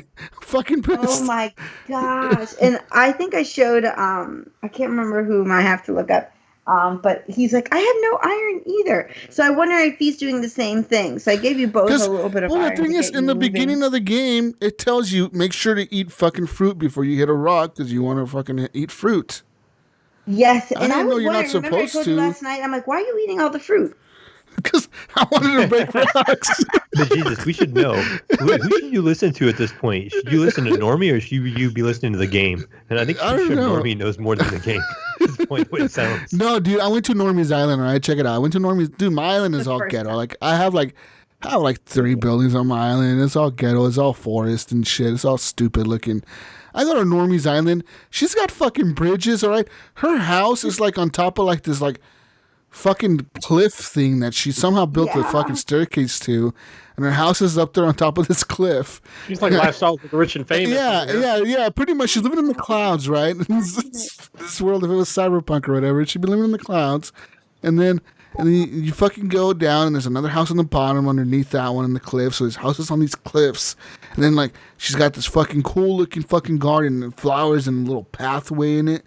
And then she's got like a dinosaur that shoots fucking fire on the side. Yeah, the Godzilla. That's my son. So he's doing something special. I'm not going to tell you what he's doing because he has this big plan. But I'm not going to tell you what he's doing so you guys come back and you visit. But he has this really neat idea that he's been telling me about that he's starting to work on. But my restaurant is my favorite part. So I know that you saw my restaurant. Behind my house. Her restaurant is dope, guys. Just behind her house, right? She has like this huge fucking patio thing. That has like a bunch of little tables and shit. She has a DJ booth, a guitar set up, like a menu set up for like a restaurant. And then her backyard has a pool. She has a soccer ball back there. She has it all fenced off. I mean, this island looks fucking dope. I'm like, this is fucking dope. And then I went into her house to fuck around and see what's in her house. Dude, her house looks so fucking nice. She has like her house, my interior of my fucking house in Animal Crossing looks like shit. And I have like green walls. I have like a fucking crappy bed in the middle of the room and like is your house a crack house? Pretty much. My house is a crack house in Animal Crossing. I got a meth lab in my front yard. You guys saw the picture I posted on Facebook? You screenshot your little what was it, like a roaster or a slow roaster or a grill or something in your front yard, and you're like sitting in your my lawn chair. I got a smoker on the side, and then I put a meth lab out there. That's hysterical. And I go to Normi's fucking island, and she's wearing like this fucking cool looking geisha outfit and shit, and she got like this Japanese theme going on, and her whole island is like fucking like a theme. I think the only thing for you, Jesus, is like we always have that question for you: is why are the police always at your house? I mean, her island was dope. I was like, I'm jealous. I wish this was my island right now. Like, fuck, this is so cool. I'm having so much fun. See, the game doesn't get really good, Jesus. You have to put in, you have to get to 3 stars. Once you get to 3 stars, then you can start building stuff. So that's, like, I've always enjoyed the game, and I believe, unless if I never got far enough in the other ones, but I don't think so. I think this is the first time you actually can start, like, adding to the cliffs, taking away the cliffs, adding ocean, taking away the ocean, making it your own way. So, if you're like a Minecraft you can terraform? person, I think you would really like this. Oh, you can like terraform the island? Yeah.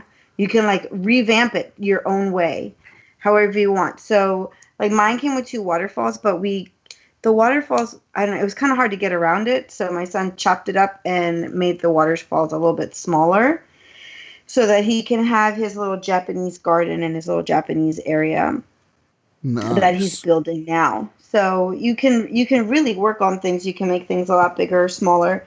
And that's what I like. And I'm not one that really gets into it, but for whatever reason, this has been very exciting to me. Yeah. And the building mechanics is not hard.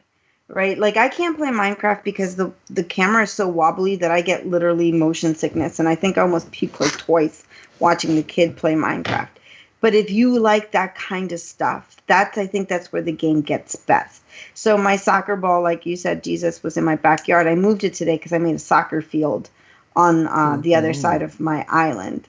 So I'm starting to work on the soccer field and on the shopping plaza. So now my stores are going to be in a different spot. So we can do all our shopping in one spot and make it like fun and homey for people who are coming through. kind of idea. So it's actually a lot of fun. I've seen more elaborate ones, but I don't think I have the patience for stuff like that. Yeah, I think I want to visit Bill's island next. He said that his island's theme is Portland. He called his island is called Portlandia. It's beautiful. Yeah, Portlandia. His is beautiful. Is it? I gotta go check it out. I gotta go see how Portland it is. That's why I had you look at mine first. So Jesus like, oh, hers looks great. Because then when you look at Bill's, you'd be like, whoa. So then, mine will look like poop all over again. But if you had seen mine second, you'd be like, yeah, that's just nothing. This is crap. So I had you look at mine first. No, Normi's island is fucking dope, dude. It makes my island. It's not even a fucking quarter of what Normi's island is. Like it's ridiculous how badass her island is. Well, you'll see now that you don't have to bust up your rocks all the time. Yeah, now I'll have to be able. Now I know how to craft shit. Fucking A. Eat your fruit first, son. No, but cool thing, Normie. I grabbed some oranges from Normi's island as well as some apples. So now I have apples, oranges, peaches, and pears on my island. I also have coconuts. That was from another island that I went to. When you come back, you didn't get cherries. I have cherries. Oh, so fuck! I forgot about the cherry. Yeah, I think last time I grabbed cherries on your island, I just ate them. Just fucking ate them and forgot to plant them. Fuck. That's funny. So next time, what you need to do, and I don't know if you know this or not, Jesus, because I just found this out like last week. If you see like the little shiny dig spots, you're gonna dig out money out of those. But then you can rebury it, right? If you bury 10,000 bells in it, it turns into a money tree. So you take that tree, scoop it up, and put it somewhere you're going to remember, and it'll give you 10,000 bells when it's fully grown one time. Yeah, I got a money tree growing right now. Okay, and you get one of those every time you go play, every day. I think I did it on accident because I dug up one of those bells, like one of those bags, and I was like, "Oh fucking!" And it was like it didn't have enough room in my pockets or something. It was like, "Oh, I'll put it back." So I put it back, and then it was like a little tree popped up, and I'm like, "What the fuck?" And then I dug up the tree, and it said, "You have a money tree," and I was like, "I'm gonna go plant this right in front of my house." Good. It only gives it to you once, and so far as I know, you can put up to 10,000. Some people are trying to put up more, but you're taking a chance that you might lose it. So 10,000 is a guarantee. Oh, so how much money you put in there is how much you get back? Right. So like if you put in 10,000, it's going to grow 3 money bags of 10,000. So you get your 10,000 back plus 40,000 back. Ah, okay. All right. And then I got to teach you about turn up. Yeah. You'll be up in the cloud pond. Nice. But you'll have a fancy meth lab on the side, and then you'll have his money tree on the other side. But I look forward to, like, now that I know about the rocks, Normie, it's gonna change my life, I think. Yes, you'll see. Because I got everything else figured out. Like I got every day I go around the island, I hit every tree, I take all the wood out, and then I sell it all. So I make coins. So I've been paying off my debts. What the fuck I need wood for? I don't need wood. You're going to need wood because you're going to start building stuff up. Because remember you came into my house and there's a bunch of little cards around my table. And I'm like, which one of these do you want? You're like, I don't know. Look, I can't type on this stupid game for the life of me. So I'm trying to type and it's like all in like a gibberish language. I'm like, poor Jesus. He has no idea what I'm trying to type here. So I'm trying to text it at the same time. And I'm like, this is so wrong. I can't. This is not working. But you get these I call them do-it-your-whys, the DIY, do-it-yourself cards. Yeah. So you're going to collect those and you learn those things so now you can make them yourself. But you'll need the soft wood, you'll need the hard wood, and you'll need the regular wood. So don't sell that stuff. Hoard it. And hoard your weeds. Keep at least 200 weeds in your arsenal. I sold all the weeds. I have no more weeds on my island because I took them all out. I sold them all. Okay, well, when you go to do when you do the mild tickets, then hoard some of the weeds there and save them because there are other things that you need to use to make things with, and you'll need the weeds. Okay. So yeah, it feels weird to say to my kid, I'm like, hey, save some of those weeds, okay? Hey kid, go and give me some of them weeds. He says, Mom, I feel like we're talking about drugs. It's so funny. I'm like, I do too. It's so weird. Oh shit, that's funny. But yeah, Animal Crossing, it's a fucking fun game. It's addicting, and I really am enjoying it a lot. And Good. I look forward to keep playing it. I do. So Good. I need to get back to Pokemon though. I haven't gone back to it since I first started it, but I do want to go back to that one and check it out again. And yeah, other than that, that's really all I've been playing this week, man. I downloaded Forza Horizon 4 again on my PC.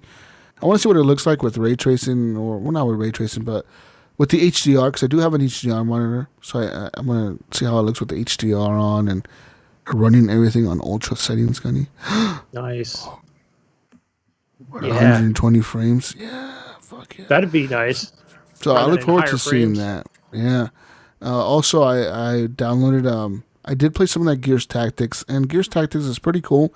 It's an XCOM style strategy game, pretty much. It's like a top down kind of like you're moving your guys. You got points. You move. You got 3 points each move. So like one character, you move here, you use 1 point. You shoot the gun, it uses 1 point. You shoot the other gun again, uses another point. Then you reload, it uses another point. So like you get only so many points per turn. And you have to kill the locust or whatever. This is based on Gears of War lore before the Hammer of Dawn was used on all the cities. So if you remember Gears of War, the first one, they talk about the Hammer of Dawn, how it was used to try to take out all the locusts at once, right? Like it was kind of like a fucking like a nuclear option. Like, we're gonna fucking blow up all the cities. Why not? Fuck it, let's do it.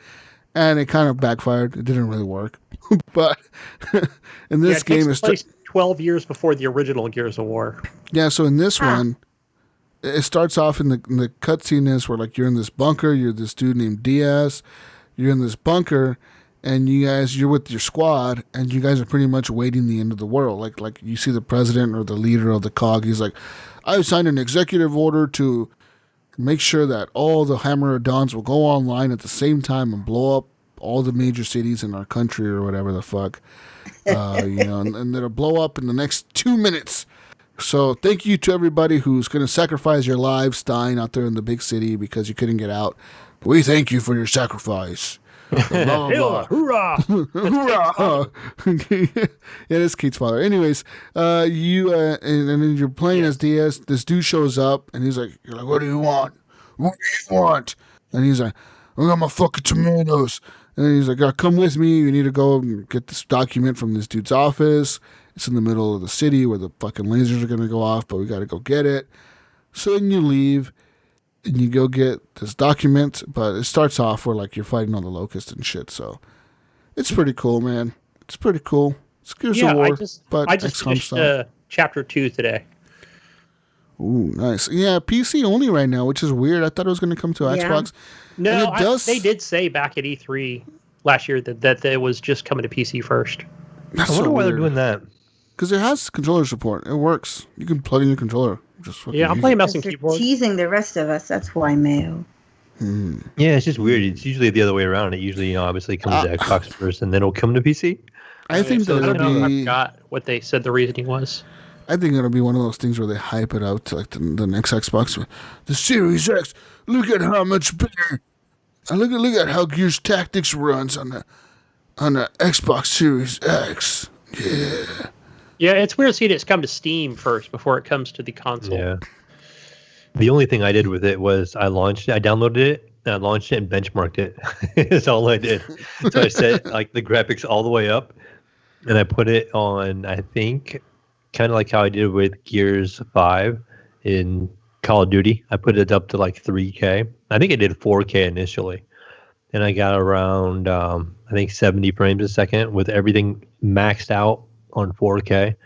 And then I rolled it back to 3K and then left it maxed out. And it's around 90 or 100 frames, I think, if I remember right. Nice. But yeah, the game runs great, looks great, and it's fun. It's XCOM style, and I look forward to going back to that one too. I need to play it again. And that's really it. I kind of went back a little bit to State of Decay as well, the Juggernaut Edition. It's available on Game Pass as well on the PC as well as Xbox. I haven't played that in a while. The Juggernaut Edition adds new stuff, Gunny. They've now added a new update to the game. I don't know if it came with the Juggernaut Edition or not. It might have. But it adds clothing. You can find clothing now in the houses, and you can customize the look of your characters, their clothing styles, the outfits they're wearing. You can trade clothing with other people in the map or whatever, the other groups you find. And they've added other stuff to the game, other elements as well. There's clothing, and there's new weapons, and there's enhancements to the graphics, I guess. Well, they say enhanced graphics, but I'm like, this kind of looks the same. Yeah, it did yellow look to it. Yeah, and it did bump everything up to ultra, like super settings or whatever the fuck, like the maximum. So I was like, I want to see how good it runs. And the frame rates are great, but the game doesn't look much different when it's running on ultra than normal. I mean? Like playing it on my 1070 Ti. Yeah, playing on the 1070 Ti and playing it on the 2080 Super now. Like, I don't see a difference really in the graphics. Like, even though I turned it up to Super or whatever, it doesn't. I don't see a difference. I don't know. Maybe I'm not seeing it or whatever. I don't know. And even now, I have a new monitor that has even the HDR support, and I'm still not seeing much of a difference. I'm like, what the fuck's going on with this game? Yeah, it's never been a real powerhouse with graphics and color and everything. It's looked okay. It just kind of maybe it's something to do. Maybe not necessarily how detailed everything is, but the draw distance is maybe better. So maybe you're getting a better draw distance, and you're not noticing that so much. Maybe you're looking everything up close. You're looking at all the textures and all that stuff, but maybe try paying attention to your draw distance. That could be a big performance hit, actually. When you crank a draw distance up really far on an open world game, especially, that is one of the bigger hits. If you can shorten your draw distance and keep your textures closer to where your screen is focused, it's a lot easier on the computer and the GPU. So if you increase your draw distance, it's actually going to draw a lot more further out, and that could be the difference. And this is a game you wouldn't want to do that in anyway, because any other so-called sniper rifles, they have no scopes. It just doesn't exist in this game. It's just, you still kind of fucking sniper rifle. It says a dot on the screen, basically. Yeah. But so I played some of that, and that game is good. It's a weird game. It's a couple streamers. I watch them play it on a daily basis. Yeah. What's his name? Does Derek Blaze still play that? I haven't seen him streaming lately. Oh. This game, but there's a few others from his circle of friends that I still watch. Fall Down, Go Boom. Yeah, I still watch him. He plays that every day. Oh, okay. He does those runs that are like how many of those blood harvest plague things that he can kill in like a short amount of time. And it's mind blowing just how fast he can do it. Yeah. Easy. There's a strategy to the game. Once you figure it out, it kind of makes it a little bit easier. Like, I had it sort of figured out, and that's why I beat it like 3 times before. But I still need to beat it the 4th time, because I want to unlock the Warlord boon to get that bonus for the Warlord. But yeah, other than that, though, ladies and gentlemen, that's all I've been playing this week. Mayo, what have you been playing? Well, like you, Jesus, I've been playing a lot of Call of Duty. So I kind of, I won't say I'm hooked. I did buy the season pass, and I do want to make the most out of the season pass. So I keep telling myself, I need to jump on, and I'll play maybe an hour or 2. If I'm playing by myself, and I usually kind of log off. I usually get kind of tired of either waiting in lobbies, because like I said, I'm having a hard time with matchmaking. It would not put me in matches, and I'll be like the only person in my lobby. And it'll be, 9 o'clock, on a Thursday night. I'm like, there's got to be somebody on, Yeah. And it's matchmaking me with like by myself, in a lobby, and then I have to wait. And I have everything checked. I mean, I have the, how you can filter on the quick play. I just select it all, and I'm still waiting. So I don't know what's going on there with the matchmaking. But Jesus, I am working over here. I did get my first golden gun, and it is that Scar, the one that you don't have golden yet. I can rub it in. So there you go. It's gonna make that platinum, or you have all your golds. Yeah, I'm gonna make that Scar platinum before you get your guns platinum. Jesus. You seen the new skins they unlocked in Call of Duty that they added with this update? They're Obsidian skins they've added. Oh, nice. Obsidian is different though. The way you get Obsidian gun Mayo is you have to get, I think it's 15 kills in a match 200 times to unlock the Obsidian skin for that gun. So playing Rust and Shipment over and over. But you notice that they've removed Rust and Shipment from this season. In the last 2 seasons, they've had Rust and Shipment like 24/7 when they do double XP weekends. They've had him on multiple times. Almost every double XP weekend, they had 24/7 Rust or 24/7 Shipment. And this time around, when they do double XP weekends, like this weekend right now is double XP, they do not have. Well, they have Shipment on 24/7, and it's Shipment and. Do they have Shoot the Ship? Yes. I was playing it this morning. Firehouse? Okay, good. Because I noticed that for a while they haven't been doing that often. Like before, it used to be like every weekend there was Shoot the Ship and 24/7 Shipment, and this time they've been kind of slacking. And I think they're doing it to like not get people to max out their fucking season pass in the first 2 weeks. What I'm finding too is, so I got my first golden gun, and once I learned how to do it, from Vader Holic last week, and kind of explained to me, and you explained to me. Now I know how to queue certain ways and put myself in certain situations to make that achievement easier. So now I am almost done with my second gun going golden. All I have to do is a few more long shot kills, which are just kind of situational. And I need mounted kills. So those two would kind of go together for me. So what I'm doing now, like in them situations, is I'm going hardcore, thermal scope, like kind of like you do, and I find myself a corner, and I go up there and I put a claymore down on the doorway, and I just mount in the window, and I just wait and look, and I don't care about the objective. I don't go in, and I just go in there and just snipe people as much as I can, And then I'm just watching my kills. I'm like, okay, I'm almost there, and then when I needed the zero attachment kills on my gun. Like right now, I'm working on the M4. I would just load in the Shoot the Ship, and I went in there, took all the attachments off. You get it like in 3 rounds.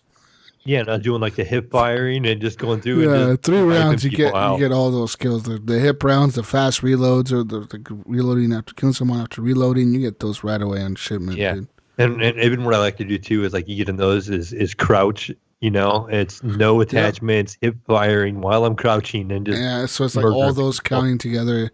Yeah. So I didn't know Shoot the Ship was up. I'm gonna go in there and work on my Scar. You're fucked, Mayo. I'm gonna have a golden Scar tomorrow. Well, you have quite the head start. I'm gonna have platinum guns by tomorrow. Woo!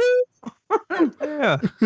We'll get in a group. Maybe we have some time tonight. Maybe we can do a couple rounds together. Yeah, I fucking love Call of Duty, man. So I'm down to play it anytime. Yeah, I'm enjoying it.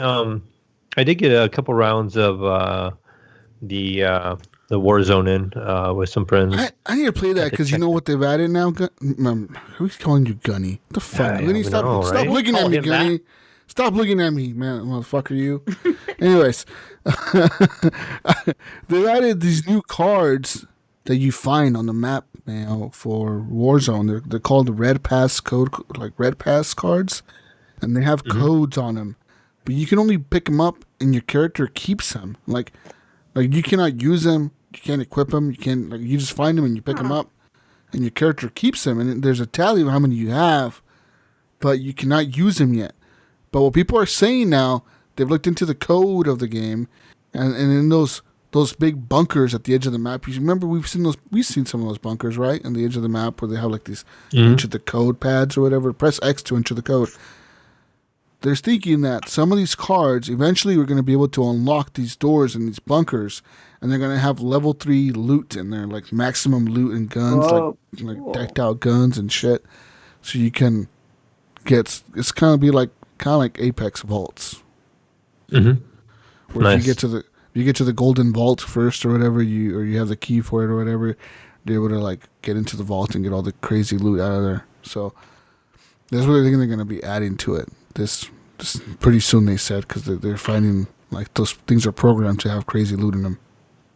I don't know if it's just me or not, but I put a lot of hours in it this week, and going into the battle royale, I find the battle royale in this a lot easier than the battle royale in like Apex or PUBG and stuff like that. I'll go in there and I can get 5 or 6 kills, or in PUBG I'm lucky to get 1. It's like, I killed a guy. You know why, Mayo? Because you've been playing lots of multiplayer, motherfucker. And the multiplayer really does prepare you for the Warzone. Like you know how to use the guns and how they react, so you're more apt to just run in there and just fucking start using whatever guns you find because you know how they are. And like if you get for example, if I get my loadout in that fucking Warzone, I do fucking great, man. If I get my M4 and shit, I'm like, fuck yeah, dude, I'm fucking set. I got my M4 with all my attachments. I'm fucking set for the rest of the match. I don't gotta worry about any other gun. Yeah, the last round I did, I actually got my gold scar. Like my loadout dropped, and I got my gold scar with the thermal scope, and I'm running through it, and I think I had 8 kills that round, and it was just kind of nice just going through and playing with my loadout and stuff. So I'm enjoying it. I should have had my second golden gun today if I would have played more this afternoon. I jumped on early this morning. I woke up and I played like 3 rounds, like I said, to shoot the ship. And all I have to do is literally some mounted kills. And that's all I need to do, and I'll have that one golden. And I ended up going outside and enjoying real life. That's good. That's important. It doesn't even have ray tracing, Mayo. It doesn't even have ray tracing. Real life doesn't? No. Oh, real life? It's got all the rays, Jesus. Real life has no ray tracing and has no 4K, has no HDR. It doesn't even look good. It's not even set to like 30 frames per second. Yeah, 30 frames per second. You need to change your environments, and maybe because my environment had all the ray tracing, it had all the rays coming through the trees and the water and all that stuff. So you just live in the wrong area. The good reflections on the water. You live in rainy old Portland, is what I'm hearing. Shitty ass weather with no ray tracing. How can you have sun rays over there if you're living in the rainy area, huh? See? Oh shit! Come to little old Ohio. Little old Ohio will give you some ray tracing over here. Yeah. But see tractors in 4K. But besides that, I decided to pick up I wanted to do like an adventure game this week, and I was talking to a couple guys in the community, and Pipe Dream had recommended a couple of different games, and he recommended a game that was an older game, and it's something I've had in my library for a long time, and I kept telling myself I was going to play it, and I never did, and it kind of stuck to me for some reason. I'm like, you know what, I'm just going to go ahead and try it, and it's a game that came out in 2013. So, it's 7 years old now, but it's called Remember Me. And I also don't know if, Cloudpunk and this all has in common, or if I'm just getting hyped up for Cyberpunk 2077 or what it is. But it has that futuristic sci-fi kind of world.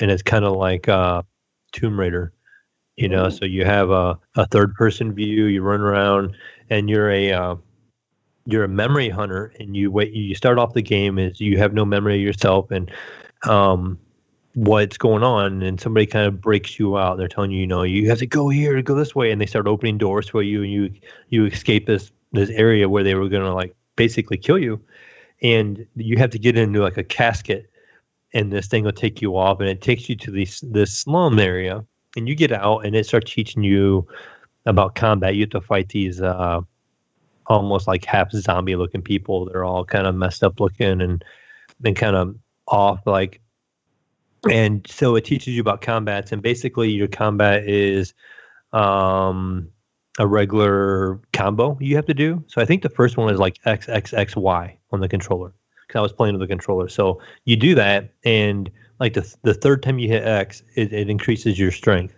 So during that combo, that third X does more damage than the other 2x, and as the game continues to progress, it unlocks more and more combos for you, and you have to unlock little skills for those button presses. So you can unlock a skill for strength, you can unlock a skill for stamina, you can unlock a skill for health. So instead of like in that combo, let's say it was X, X, X, and Y, the first 2 X's you could assign toward health. So when you hit guys, it gives you health. The third one would do damage, and then and then sometimes the other combos you can make them bigger, and there's a one where you can chain them. So it will chain to another one, and it makes your character stronger. And you get special abilities, and the whole thing about the game is you're just kind of like this rogue group, and you're fighting this big corporation who is taking everybody's memories and using them how they want to use them, and ordering them and stuff like that. The game has neat mechanics where you can actually you watch like a cutscene, and it plays all the way through, and you actually have to use your ability as a memory hunter to change that person's memory of what happened. And you rewind the video, and there are certain points in the video, there's things you can interact with, and you can choose what happens with those items. Like an example would be one mission, there was a guy had like an alcohol bottle, and he sets it on the coffee table. You can make it fall over, and then when it falls over in the game, plays in normal speed, the guy gets up and he trips on it and he falls and hits his head and he dies. And then you did it wrong. You actually have to have certain things set up a certain way for it to actually play through correctly. So you got to figure out the puzzle of that. And it was kind of a unique take.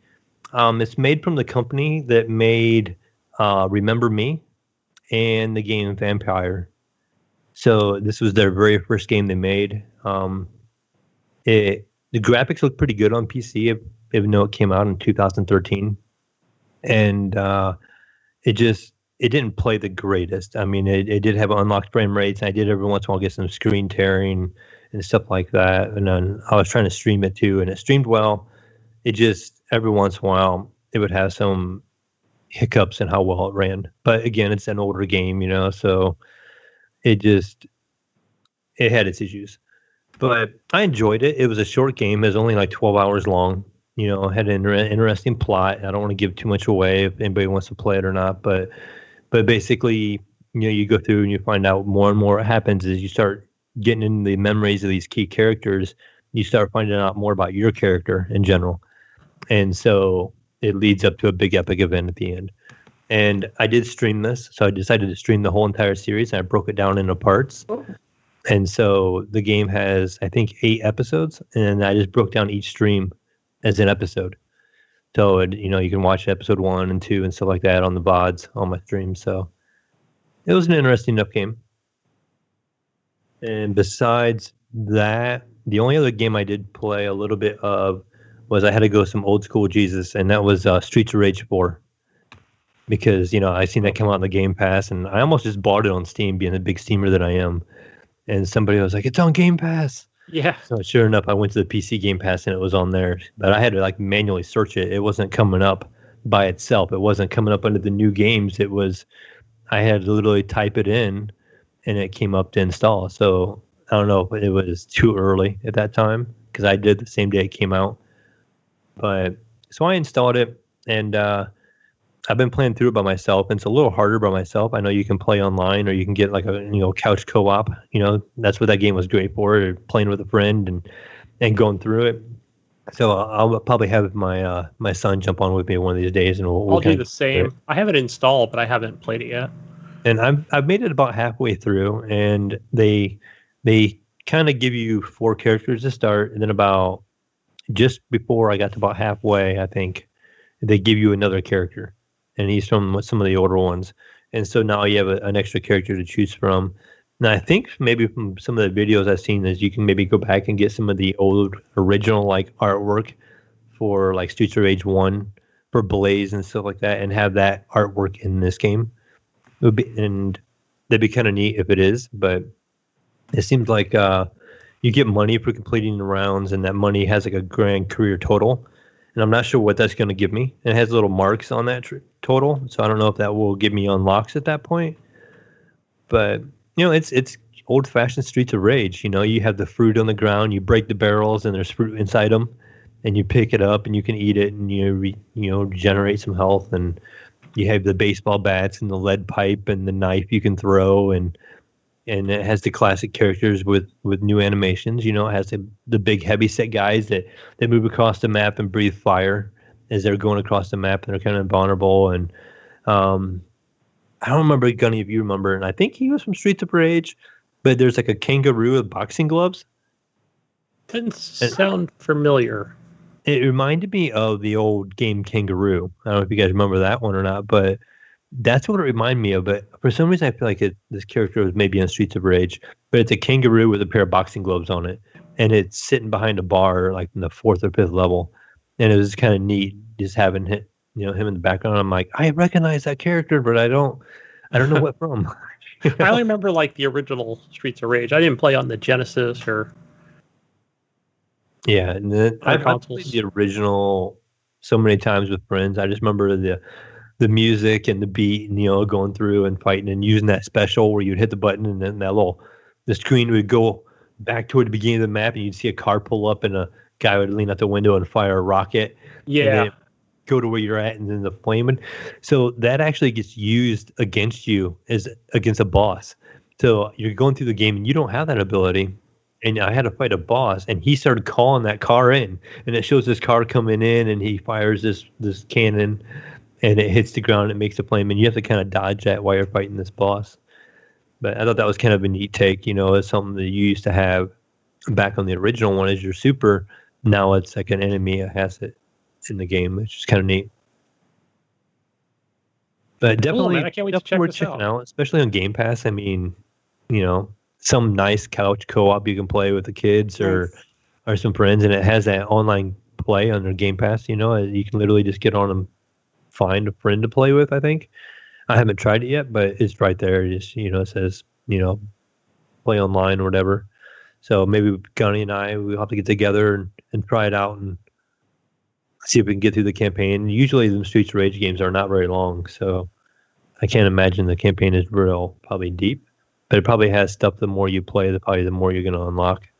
Is my guess the way the game's going to go, because it shows that career money, and it has these little marks on there. It looks like there's going to be maybe an unlock once you get to that point. So probably is the more you play the game, the more you build your career money, it's going to unlock maybe some old custom artwork or some old custom characters and stuff like that. That's what I'm hoping for, at least. Sweet. Very cool. That is it for me. That's all I've been playing. What about you, Gunny? Oh, what I've been playing. You know what? I actually went and finished Deliver Us to the Moon. And yeah, I just say this game is, I don't know, you can probably finish it in 4 hours, but it probably took me more like 5 to 6. And I didn't actually research it before, so I wasn't sure like how long it was going to be, but overall it's a great game. It's I enjoy the puzzles.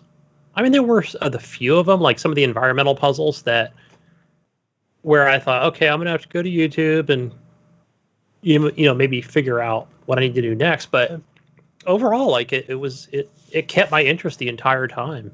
What is the whole premise of the game? Like I only know the name. I only know it has ray tracing support, and I'd seen it was on Game Pass, so I downloaded it. I haven't watched a trailer. I haven't watched anything on it. So I just know it has something to do with an astronaut. That's all I know. So when you fire up the game, the first thing is like it just shows this cutscene of how Earth's natural resources have been depleted, and it's basically Earth is turning into this giant dust bowl. And it also shows that like I mentioned last week, where it's got these set of like these satellites that will beam to the Earth, and that's how Earth gets its electricity, all its power. And so I'll just start from what I said last week, is where you get up and there's a lady on the comms going, "Oh, you got to get to the moon, and fix the satellites. Can there's something happened, something went wrong." But basically, you get there, and it's kind of cool. Like I like this, this space elevator is pretty neat. You got to take that, ride that all the way to the moon. Mm-hmm. But in the meantime, you may be picking up these audio recordings, or you'll watch something that happened basically with your drone that you have, and it'll basically be like a memory or like a recording, and it just shows like the silhouette of however many people are in that scene of like what's going on, and how even the people where basically where the people went. And so but the whole time, like, you don't see anybody. There's just nobody there. It's just you. Huh.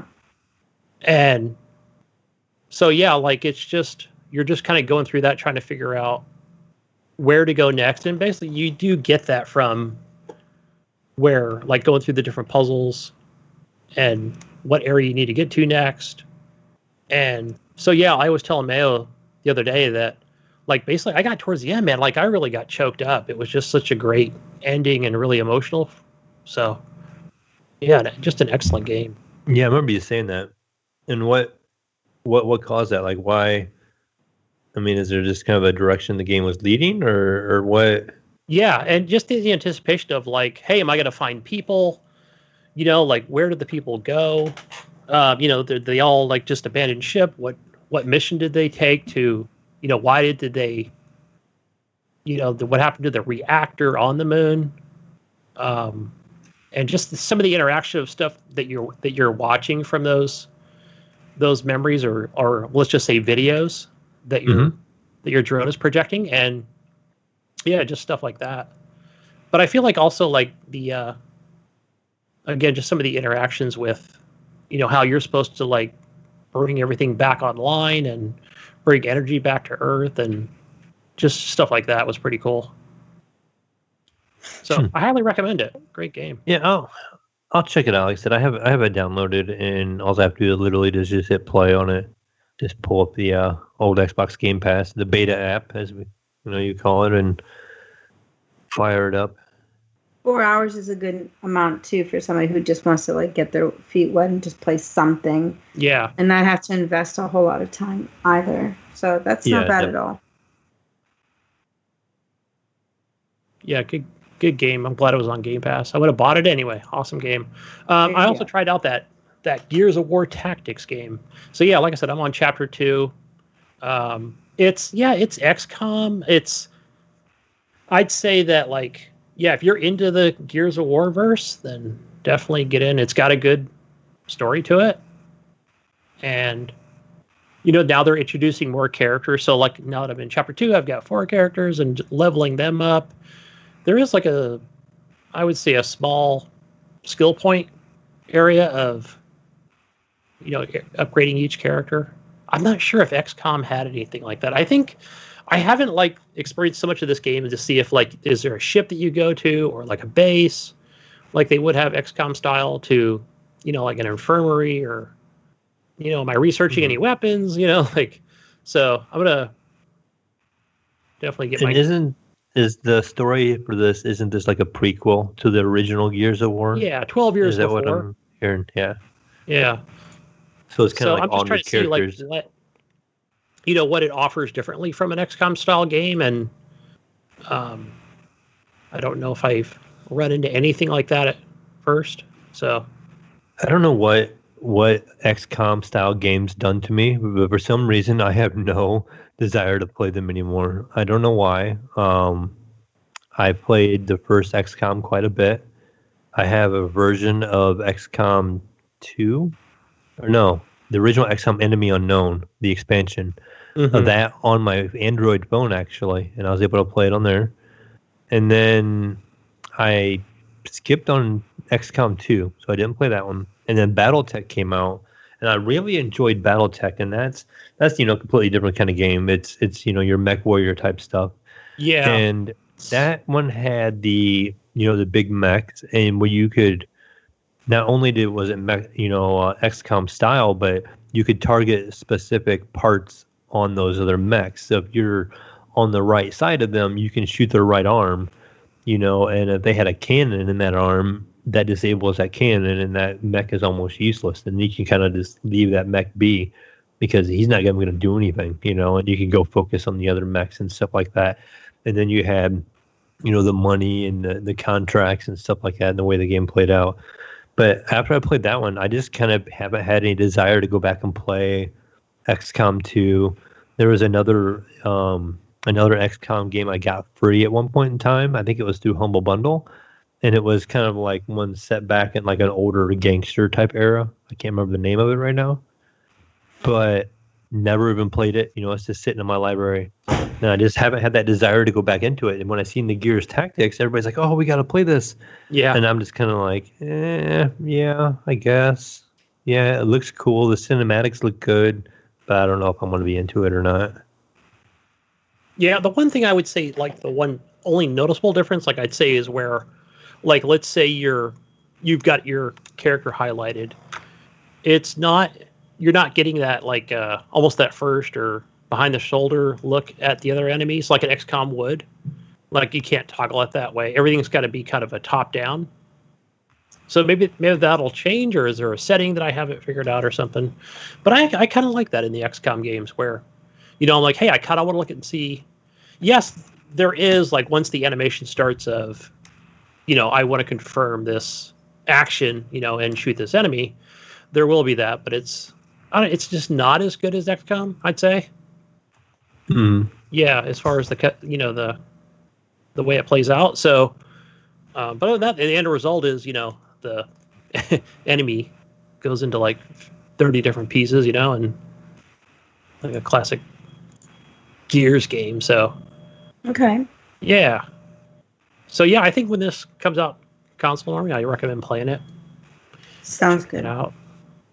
I definitely will, just because of the Gears franchise. Yeah.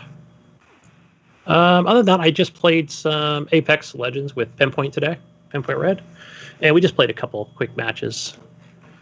How did that go? Hey, yeah, that didn't go too good. Like he was like, "Oh, we're landing in the hot zone." I think because he was like, "Hey, I'm gonna go eat some breakfast, so we're just gonna go land in the hot zone and just kind of see how it goes," Yeah. I think I lasted like 5 minutes, 4 minutes maybe. Oh no. He's like, I'm down. I'm like, should I go run and hide? But I suck so bad. Like I was waiting for the enemy to come in. As soon as he came in, I was like on that right trigger, man. But he downed me so quick. I suck at battle royale games, man. So yeah. But that's all I play. What about you, Normi? Besides your Animal Crossing adventures? Yes, I'm going to tell you about Animal Crossing because that's all I've been playing. Good night, kid. See you later. I'm super tired. I know. We've all been up. We've all had like 5 hours of sleep or less, and then we went on a 4.5 mile hike today. So we're all broken. So I've been playing Animal Crossing. I got it for my birthday on April 4th. So what's today? May 2nd. So as of today, I've played over 155 hours of this game. Wow. Yeah. So this is how, like, I've always enjoyed the Animal Crossing franchise. So, I told my family, like, this is what I really would like for my birthday. And I had to wait to get it. The problem is that the Nintendo Switch is not mine. It's actually my son's. So I guess he knew that I would be playing on the Switch. I guess he didn't realize that I would be overtaking the whole entire system. And the crazy thing is, like, a week later, he bought himself a TV. He's never had a TV in his room. So here he has a chance to have his console in his room and play it. But his mother has taken over for this ridiculous game, right? I was just doing the quick math. That's like 40 hours a week you're playing Normi. Yeah. It's a full-time job for you. It is. Normi has job. over 6 days. 6 days in Animal Crossing. That's how much I have in Call of Duty since it came out. It's nuts. It's nuts. It's like 3 days a week, right? Or 3 times a day is like when I log in. So it's like I have to come in and check in and make sure everything's okay, or I'm going to redo everything. And the obsession is so bad that when we were hiking today, I literally had like this impulse when I saw like a bug flying to catch it. Or like I would see a pretty little house. And I'm like, oh, that's a good Animal Crossing idea, how to decorate my house. And I'm like, why? I'm supposed to be enjoying this hike, with my family. I should not be thinking of a video game. Your brain is stuck.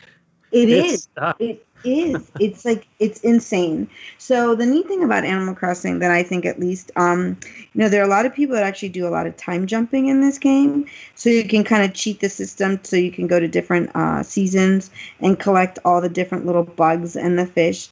And by doing that, you can also put them into your museum. I don't know, Jesus, if you're doing that or not. But the point is to also kind of like deck out your museum with bugs and fish and fossils. So we made it a promise, my son and I, that we would, turn in one so that we can do the whole collection and finish the museum. So May is a new month, and Tom Nook has given us a special May Day ticket. I think it was only available to get yesterday, and then you have 7 days to complete it. It's like a little mini game. So you get to collect cool little stuff and then turn it in for money, which is kind of neat.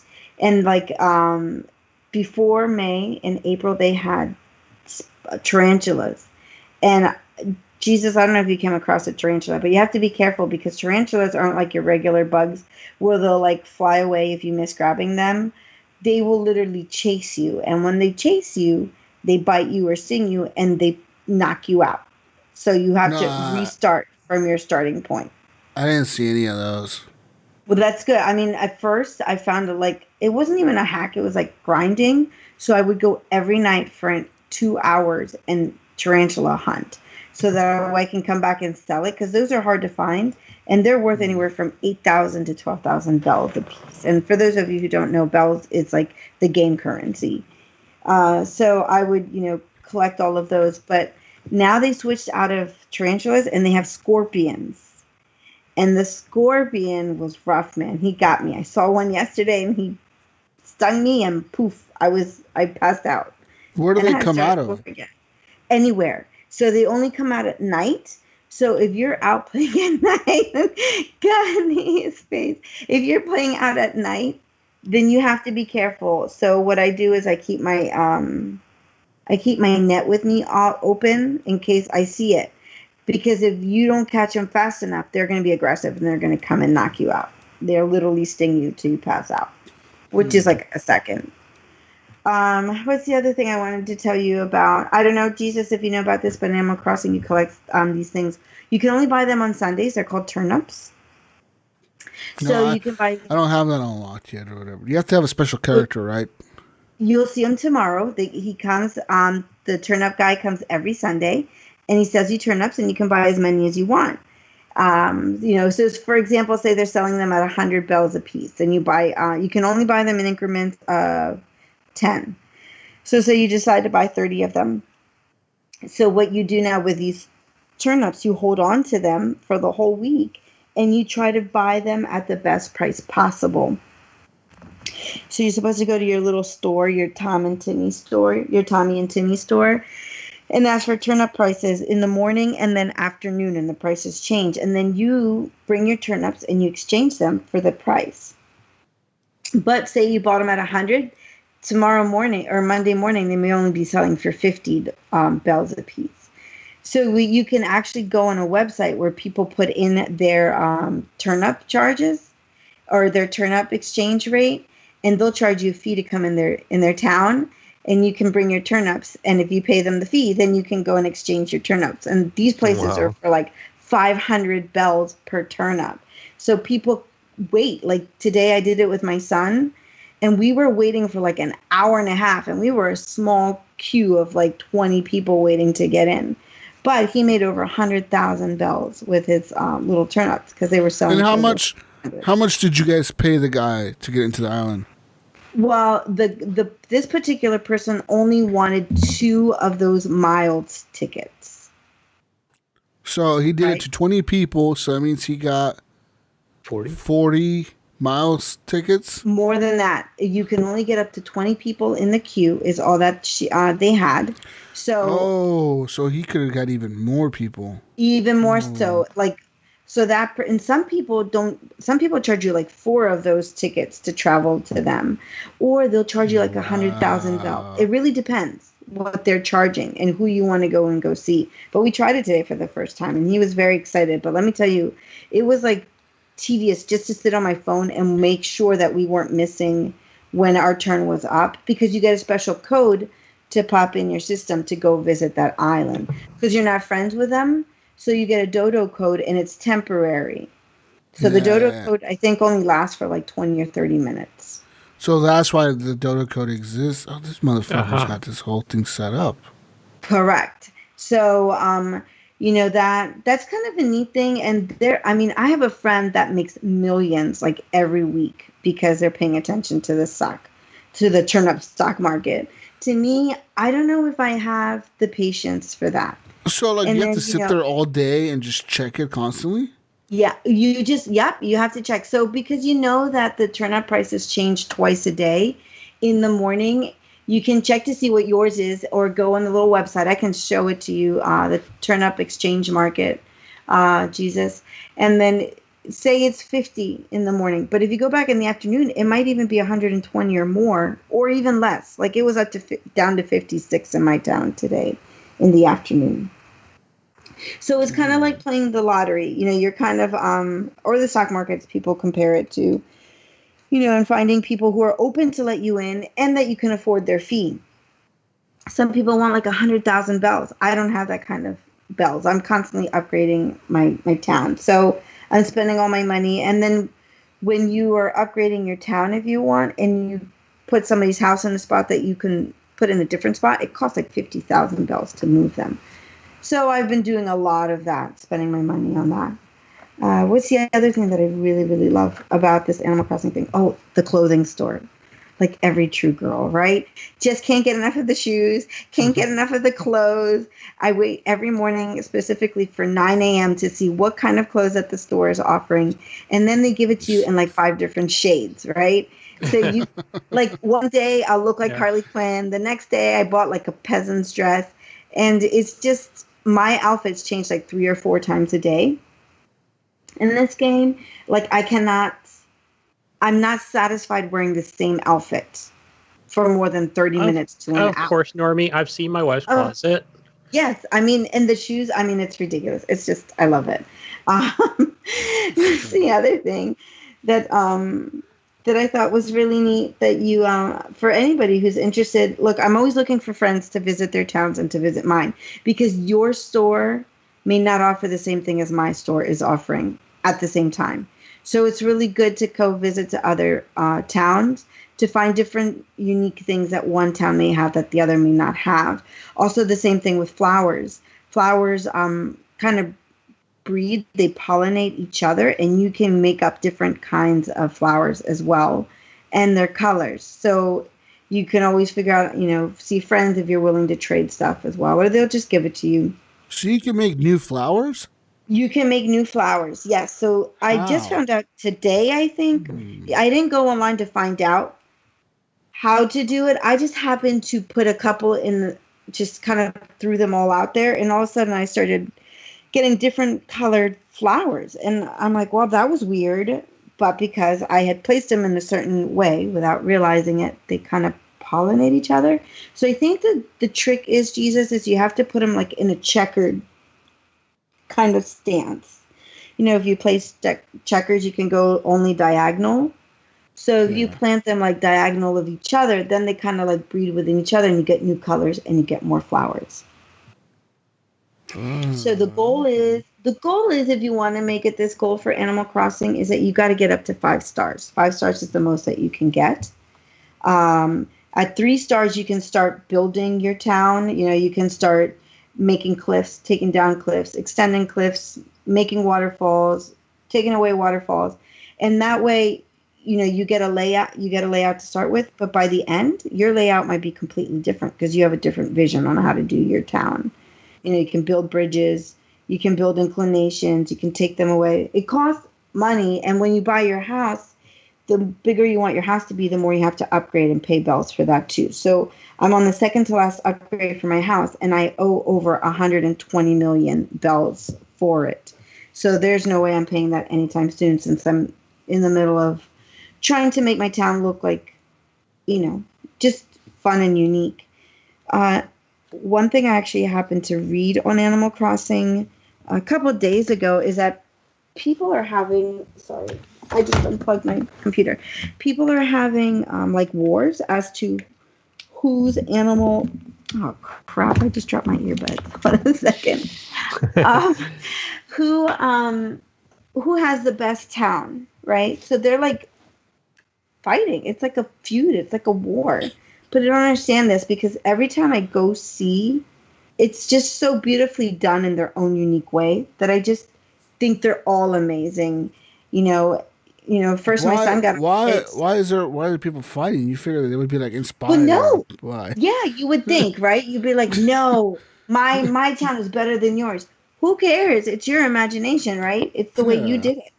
And then I heard that, well, not that I heard, but I saw, you invite people to come live in your town, like other creatures. Yes, go ahead. Maybe on Reddit, I would think something more toxic. Is that what you're getting? Yeah, I think so. Like people can be like toxic to each other. They'll like post something, like a picture. This is what I did, and people will be like, "Oh, well, mine's better." I'm like, It doesn't matter. Right. It's petty. It's like silly petty.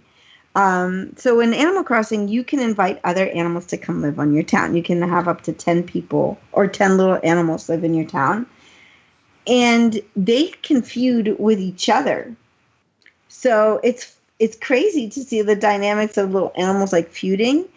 And you might have to like kick one out of your town. And you, as the part of the person of this little island or whatever, you have to keep good relationships with each and every one of these little animals. So you have to keep talking to them and stuff, or they'll leave you also. Which affects so you telling me that if I don't talk to the people in my town and they don't like me? Correct. They'll start leaving. So I never talk to people in your town, Jesus. I had like 2 people in my town. I never talked to them. No wonder. You should have like 50. In the old one also, I think, on the GameCube. I think if you didn't talk to them, they would just move away. And somebody new would move in. And something new might move in. Somebody new might move in. The way to get more people to move in is that you go with their tickets and visit these different islands. And then when you meet somebody there, you try to entice them to come live at your town. But you have to be careful because they could fight each other. So my one little guy was fuming the day before yesterday. I'm like, well, this is new. And when I went to see what's going on, he's like, I can't believe it. Patty told me that my biceps were not good enough for her. I'm dying. This horse mad that the cow said that his biceps were terrible. I'm like, this is crazy.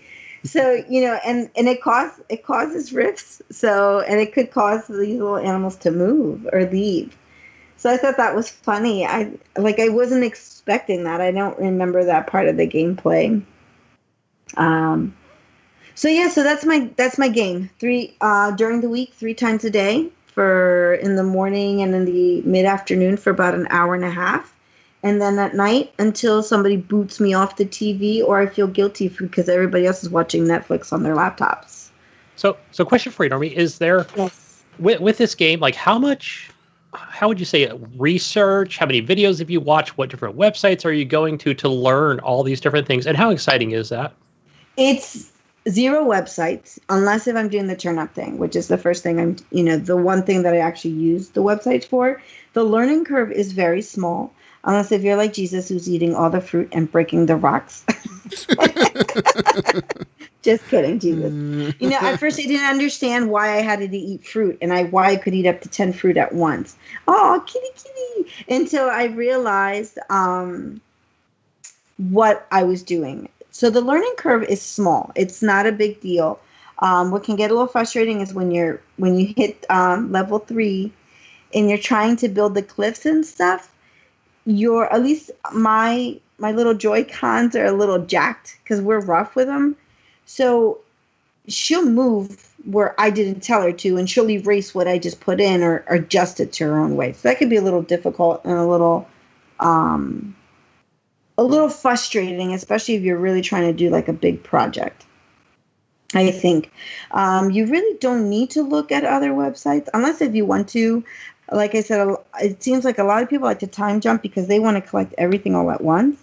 But, I mean, everybody to each their own. To me, that's not the way I like to play. I like to grab things in season as I'm living it now. It just makes the game a little more exciting. When I played it on the 3DS, I found a hack on how to get like over 1 million bells over and over and over again. And I had already put in over 270 hours in that little game and then when I learned that hack, I was it lost interest. Like it wasn't exciting anymore. I felt like I wasn't working hard for it. So to me, time jumping is not the way I like to play my game. So I wasn't sure like just how much time like you might be like, hey, I'm on the forums every day, but maybe I'm spending 20, 30 minutes on there and just finding new tricks and tips. Like I told you, every night, Gunny, I pretty much play this for like 20 minutes, and then I just go to sleep. You know what I mean? So.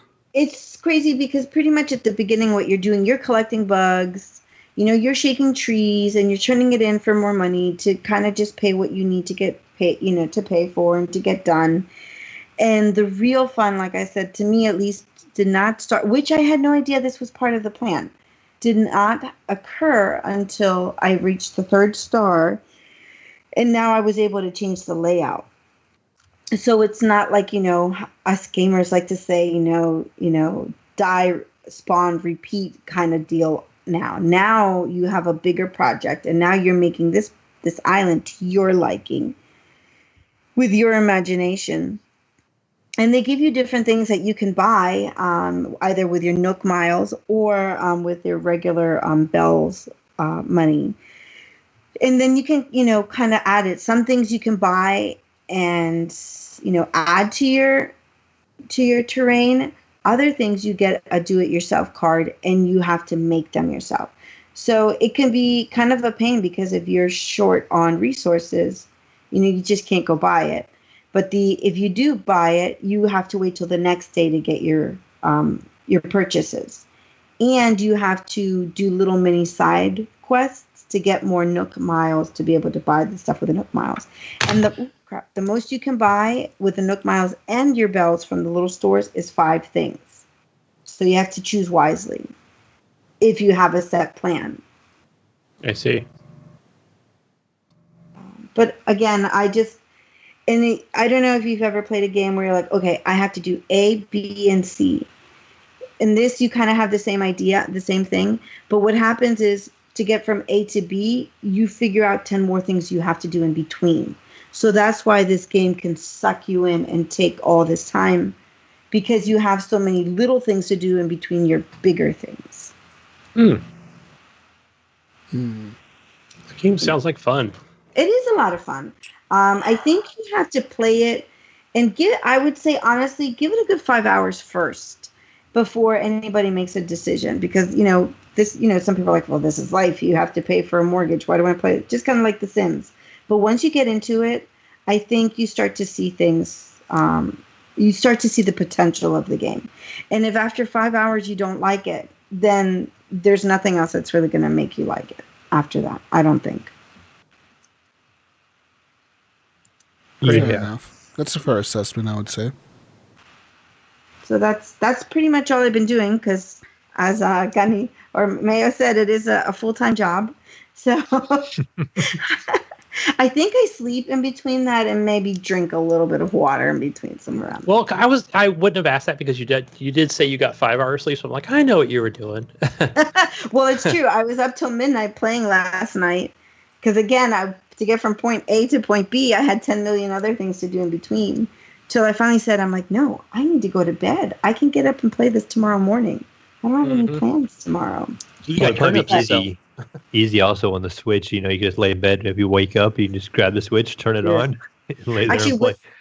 You don't have to get up. What I love about the Switch, Mayo, and it's funny because my son will be like, can I watch TV? And I'm, in our living room. I'm like, oh, but I want to play Animal Crossing. And he's like, but you can play it on, on the little Switch.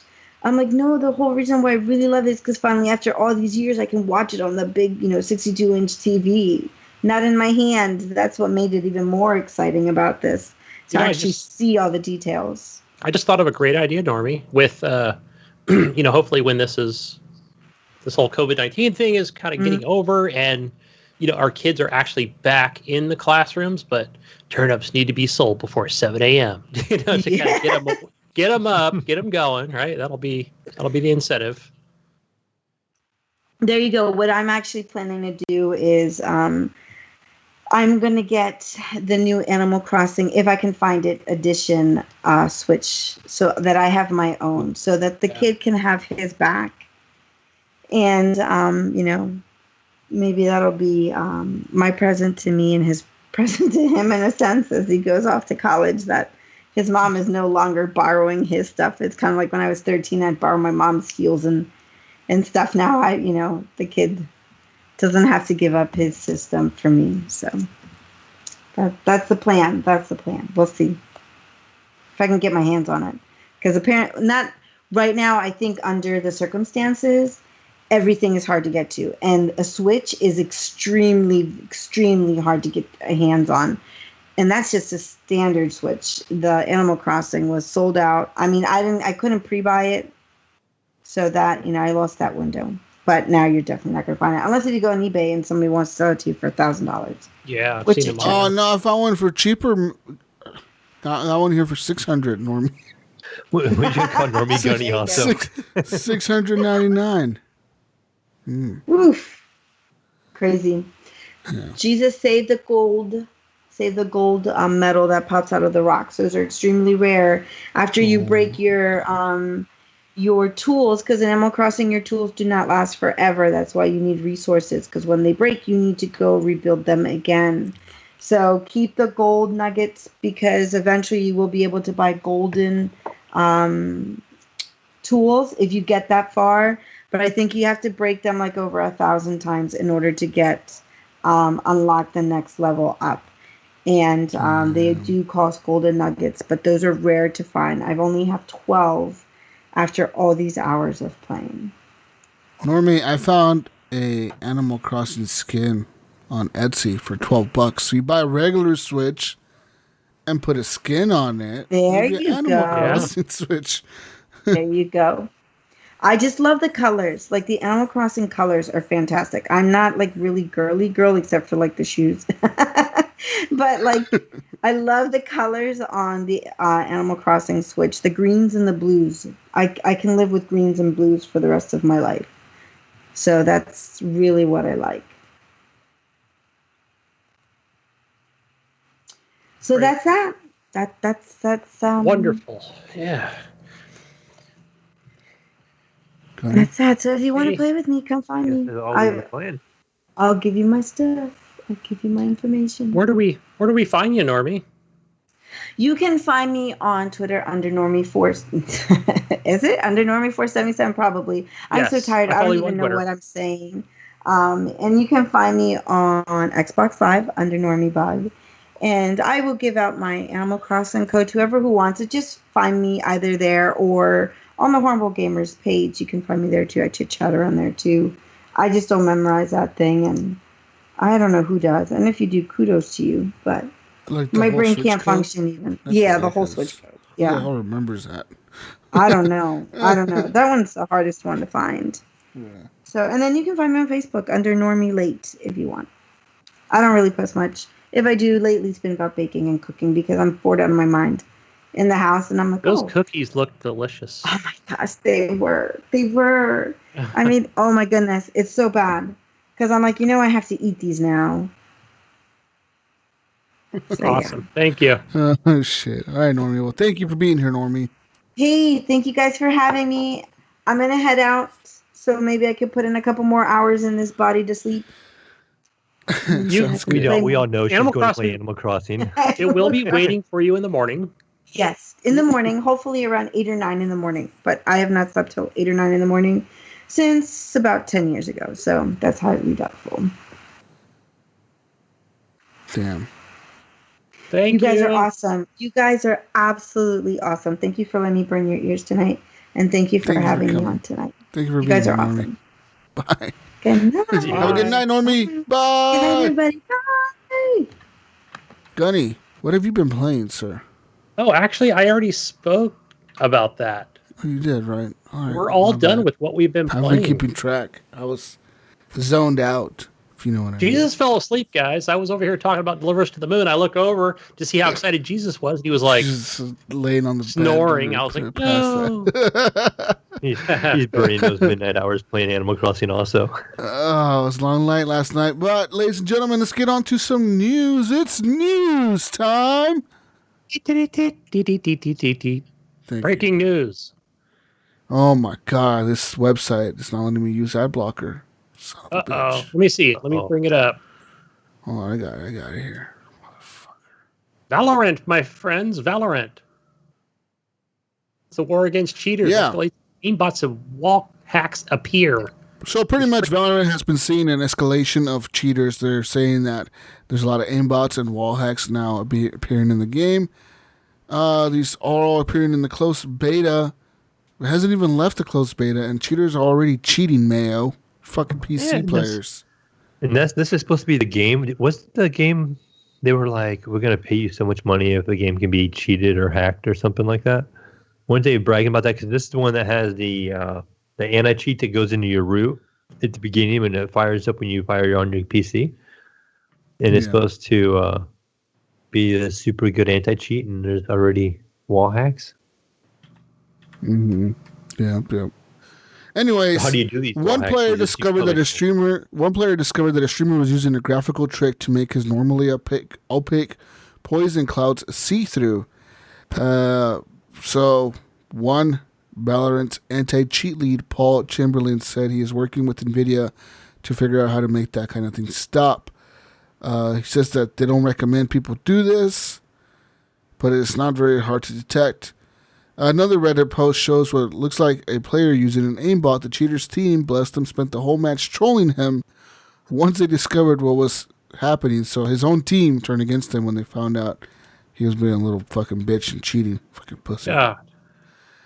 So if one person is aimbotting and one person is wall hacking, Mayo, then you can bet that many more people are aimbotting and wall hacking. So right, ban waves may now be on the way. Says here, so there's been much hype over Riot's new Vanguard anti-cheat system in its kernel driver level PC access. Some feel it's invasive on principle, while Riot says it's a necessary thing if it's going to provide the best cheat protection it can. But does the existence of cheaters means it's already failed? That's the question.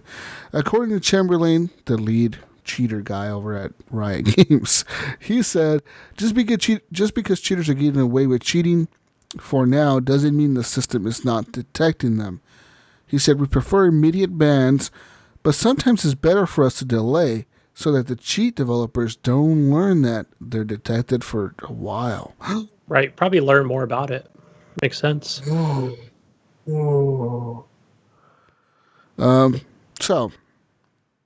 if Vanguard has detected aimbots, but Riot hasn't banned botters yet because it's plotting a strategically time ban wave, the implication is that we'll have to just deal with cheaters for now and then wait for the big old ban to come, Mayo.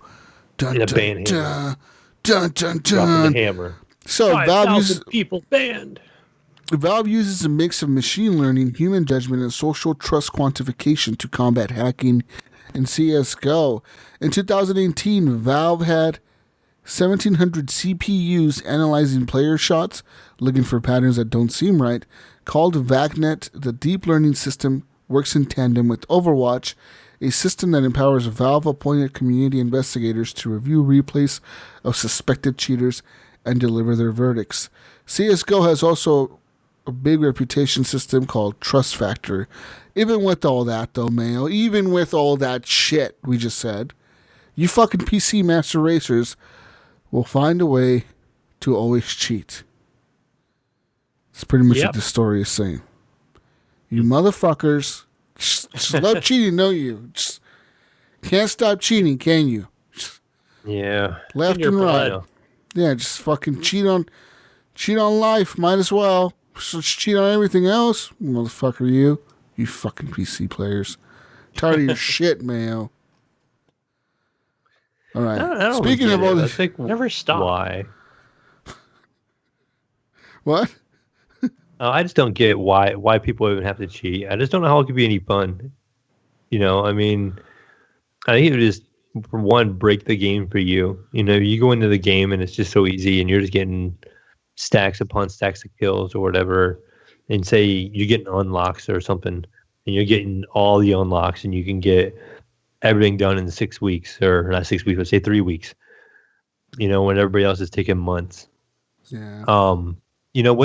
What's going to be the gratification in it? I mean, you're going to have everything, then you're not going to play the game because you're done. You don't have nothing to achieve. Like Normi said, once you figured out how to get all those coins in Animal Crossing, what the fuck's the point of playing the game anymore? You figured out how to cheat it. Yeah. I actually had some friends, an old game we played a long time ago. We played this game. I think I had maybe 600 hours in this game. We played this game all the time. And we were to continue to play it together as a group when one of the guys in our group figured out how to do a money hack. And so he started making like stacks of money. And you had this auction house where you could buy better gear and you had to use the money to upgrade your weapons. So they just started getting this crazy amount of money and they were just buying everything, buying the good everything. And I just knew at that point the game was probably pretty much going to be over for us. And it's exactly what happened. They ended up playing it like 2 weeks later. And then we all kind of dropped the game from that point on. We were all enjoying it and having a good time playing up to that point. But as soon as somebody figured out that money cheat, and then they started doing it, and then they gave the money to the other players in the group, they were all maxed out with everything, and then everybody dropped the game. That's shitty. Yeah. Yeah, I mean, I remember that in Borderlands too, where I think it was money and skins and stuff, and and there was this hack where you can, and basically an exploit of just trade all this money. But then I guess the bad thing about it was, let's say you wanted to go play the game by yourself, and you wanted to play it like a true Vault Hunter mode or something. When what happens when you die and you respawn, right? They basically take a percentage of your money, and it was like you just lost like $50,000, and it really hurt, So I was like, no more money, please. I don't care. I don't need it, It's like, yeah. And this game we played was an old one called Dungeon Defenders, and it was what's the term now? I'm trying to remember what it's called. Basically a strategy game, tower defense. So you built your towers and you would have a wave and you would launch the wave and you could upgrade the towers and stuff like that. But your weapons that you use and your armor that you had on your character was all based on how good the gear you had equipped, and that made your defenses stronger. So we would, equip these characters with like maxed out abilities for defense, and it just made the game super easy to go through. And I knew right away once they started doing that we would probably end up dropping the game, and that's pretty much exactly what happened. We ended up playing it. We were all having a good time, and then we just stopped. And I was highly discouraging it because I'm like, no, we don't want to do this. Because I'm like, I kept telling them we're not going to play the game anymore. I said this is going to happen, and you guys are not going to enjoy it. I kind of hit that game a little late in the Xbox 360 era, and I know that it sort of reminds me of like, I guess I would describe that game as like a Gears of War kids version. Is that a good assessment on that? The Dungeon Defenders? Yes. Yeah, I guess it would be kind of like the Horde mode, I guess you could say. Right. It's like waves, right? 10 waves, 12, 15? It would depend on the level, yeah. Each level had different, and you had a crystal you had to protect. And so later on in the game, you would have 2 crystals to protect. So you'd have multiple pathways that these enemies would come in, and you'd have different kinds of enemies you would have to deal with. So you'd want certain kind of defenses against them. But what's really neat about the game, and you could play up to 4 players online together, and you could all have individual character that you specifically use, and each one kind of benefited off the other character. You had a monk that could do these big bubbles, and like it would make the enemies, when they walked into it, walk slower. So when they were walking slower, the squire, who had like a big harpoon gun turret thing you could put down, would get more shots in because that enemy is walking through that bubble slower and stuff. So the things would stack off of each other, and you could all help each other out as a group, and you would try to figure out these different strategies on how to beat these harder levels. And they had all these difficulty levels that you could unlock. So they had this nightmare mode where everything was like enhanced strength, and they were faster, and they would drop more money and better items and stuff, and so we already had all the good items. You were always able to upgrade the turrets and the other things that you place down, just like in a Gears of War 4 game. It's the same thing. Yeah, pretty cool. I enjoyed it. They actually have a new version coming out. The second one they made was more of a pay to win kind of game. It almost took the phone approach, and then not so many people played it. And now they have a third one coming out, and they've gone back to the roots.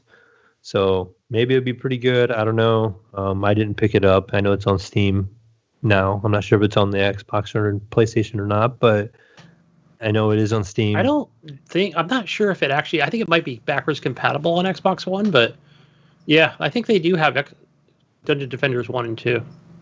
I mean, I really enjoyed the game. We had a great time playing it until that point. And, we sunk like 600 hours in this game, and we played a lot of it. And then once somebody started, figuring out that cheat where they got that unlimited money, it just ruined it. Yeah. Yeah, that's enough about Jesus is cheating over there. That definitely put a damper on it. But that next article talks about Valorant's anti-cheat software.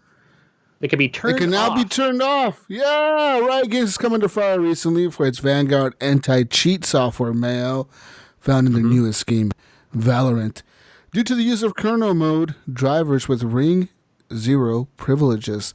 This raised several important security and user concerns around the security and stability, while not solving the root problem. Riot Games has, in response, released the new blog post detailing the workings of the Vanguard anti-cheat system.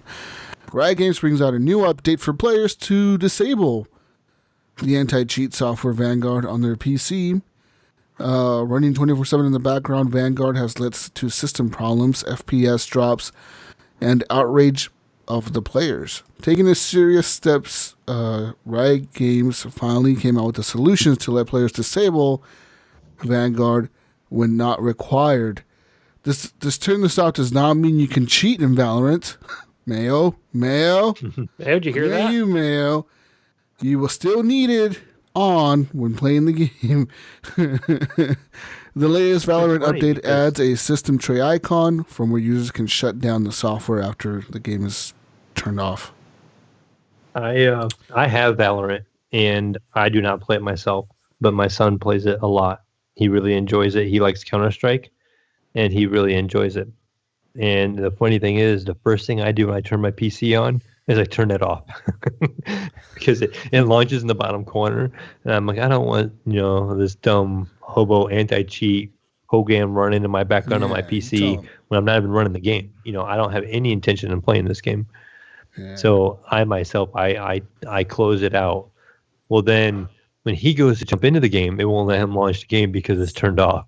and you can't just click on an icon to get it to turn on. There is no. I haven't tried going back and finding like the executable and the buried of the files of it to get it to launch, and it just doesn't launch. The only way it will launch is if you restart your PC. So when he wants to play it, we got to restart the computer so he can play, and leave it on. But yeah, that's crazy. Well, Square Enix has now removed Trials of Mana demo after players discover a major exploit. Trials of Mana, the remake of Super Famicom's classic Seiken Densetsu 3, has been relatively well received by critics since releasing last week. Praise has been doled out to the game for its faithfulness to the original and improvements made to the already engaging battle system. While the game's launch has been successful, the demo released in March for the game finds itself vulnerable to an exploit. The branching story of Trials of Mana lets players take control of one of 6 main characters, each of whom have their own story that loosely ties into an overarching plot. At the time of this original release on the Super Famicom, this was quite a feat. This gave the game a great deal of replayability, something that extends to the remake. While it may take between 25 to 30 hours to complete one story thread, players may want to go back and learn the fates of the other characters as well. While the game offers a fair amount to grind, so too does the demo apparently. So players have now found that the Steam version of the Trials of Mana demo could be broken in such a way as to allow access to the full game. While Square Enix does not offer any explanation as to how the demo could be opened up this way, comments on the demos page make note of the De Novo Anti-Tamper, a DRM solution to bypass the lock on the game and access the full version. As such, the demo has been pulled from the Steam store, with Square Enix saying it hopes to bring it back up again very soon. This isn't the first time players have downloaded a demo and instead found a full game. Back in 2018, the demo for Yakuza 6 was released by Sega, but the company accidentally offered up the full game, or very close to the full game. While the blunder by Sega was obvious and required little from a player to access the main game content, this breach requires a little know-how to break into the full version. Dun, dun, dun. Dun, dun, dun. Hackers again, Mayo. Fucking PC people. You guys can't have anything, right? You guys just can't be happy, can you? You just can't just like get a game and download and just play, right? Like you motherfuckers have to fuck with shit and break it. And that's right. Guess what I found in the code? They're gonna make a number 2. Guess what I did, guy? I made the Doom guy look like Master Chief, motherfucker. You. Fucking PC players, you motherfuckers. I just typed in some hackbots and the game played itself. Huh. That's what Gunny needs. Instead of baby mode, he needs self-play mode. I put in a bot. You know I put that in there? I created the Gunny bot and put it in there and watched him play the game for me. The Gunny bot. The Gunny bot. The baby playing, crying the whole time. This is a Gunny bot. Runs around crying like a baby, but he kills everything. One shot. One shot, just headshots everything. Xbox Game Pass has now reached 10 million subscribers across the console and the PC. Many publishers are starting to offer subscription gaming services for access to catalog of games, but Microsoft's Xbox Game Pass, available both on the Xbox and PC, is still probably the best deal of the bunch, and the closest thing that we have yet to a true Netflix for gaming. Now Microsoft has finally provided a hard number for Game Pass subscribers. Xbox Game Pass now has over 10 million subscribers. As CEO Satya Nadella tells investors during the company's latest financial earnings reports, Microsoft also reports 90 million active Xbox Live users, which covers folks using its network on both consoles and PC. Additionally, Project xCloud, the Stadia-style streaming service currently in beta, already has numbers in the hundreds of thousands of users. The subscription offers most of Microsoft's first-party titles, including its new releases on day one. Blah, blah, blah. Your base subscription is $9.99. You could buy the PC for $4.99 a month. And you can get a bundle with both for $14.99, including Xbox Live Gold. And many players have signed up for the $1 trial offer. Microsoft knows that.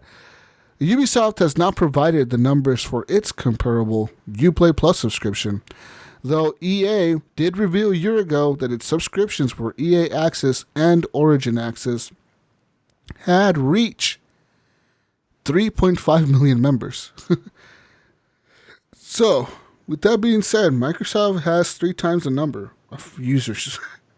It goes to show just the quality of games that I think that they're putting out and the marketing they're doing around it. And in my opinion, it's just the marketing. They're doing a good job with it. They're really constantly just fucking pushing it. I see it everywhere. Just doing those numbers real quick. You know, we've said before, people are like, well, how can they afford to put all these games in Game Pass? Just doing the math, just 10,000 or what was it, 10 million Game Pass members times, let's say they got the generic Game Pass and did the $9.99 one for the Game Pass and Live.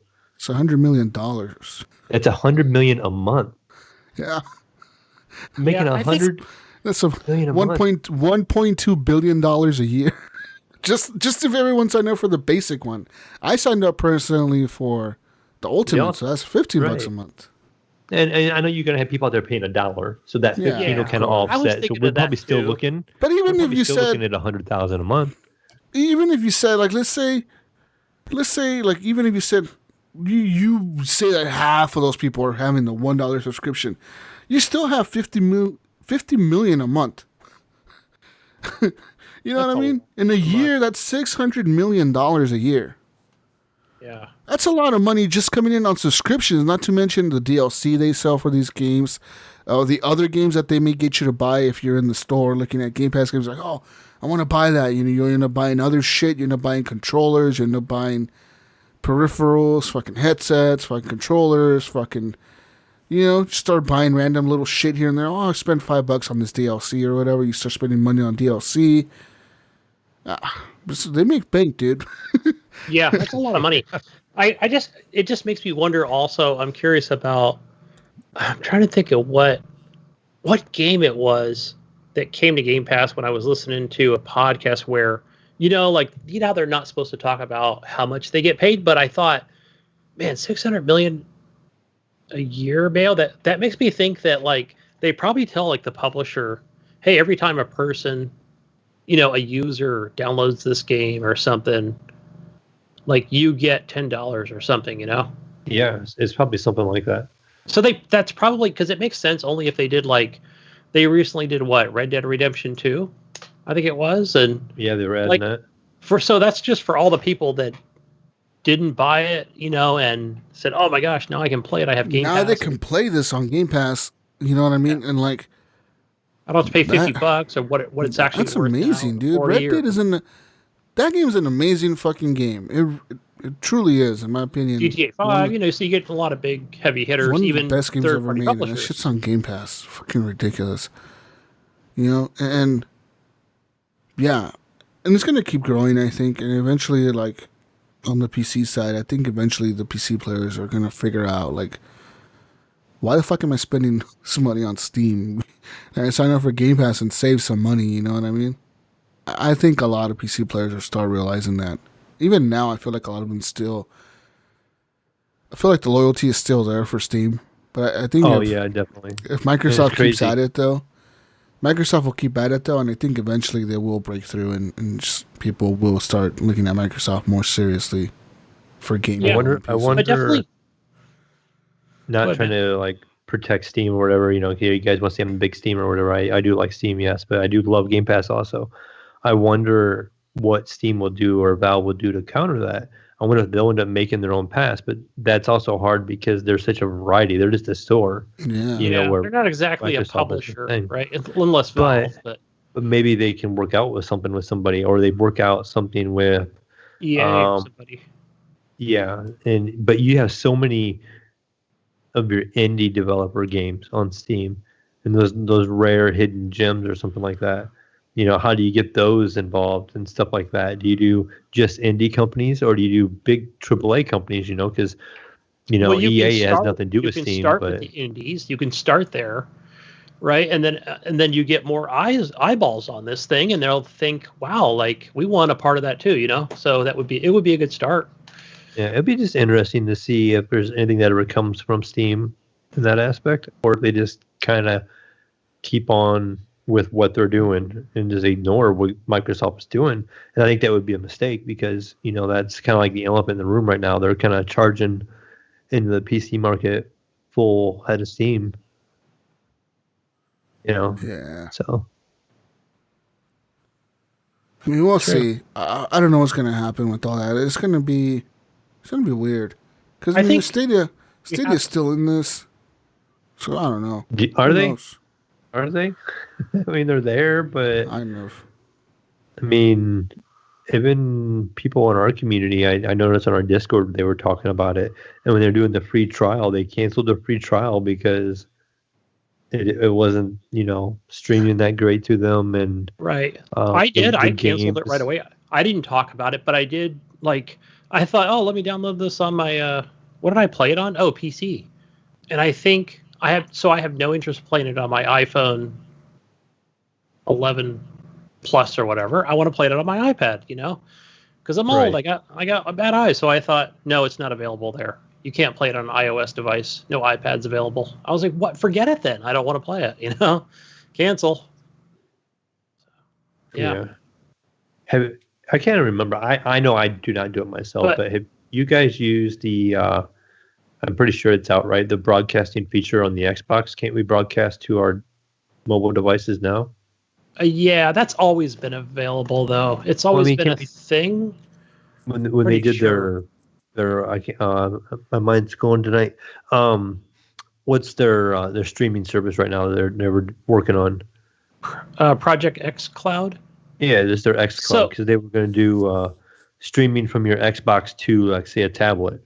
I know you can stream to your PC and stuff, but right. Doing it to a tablet, I've never done it myself. I just never.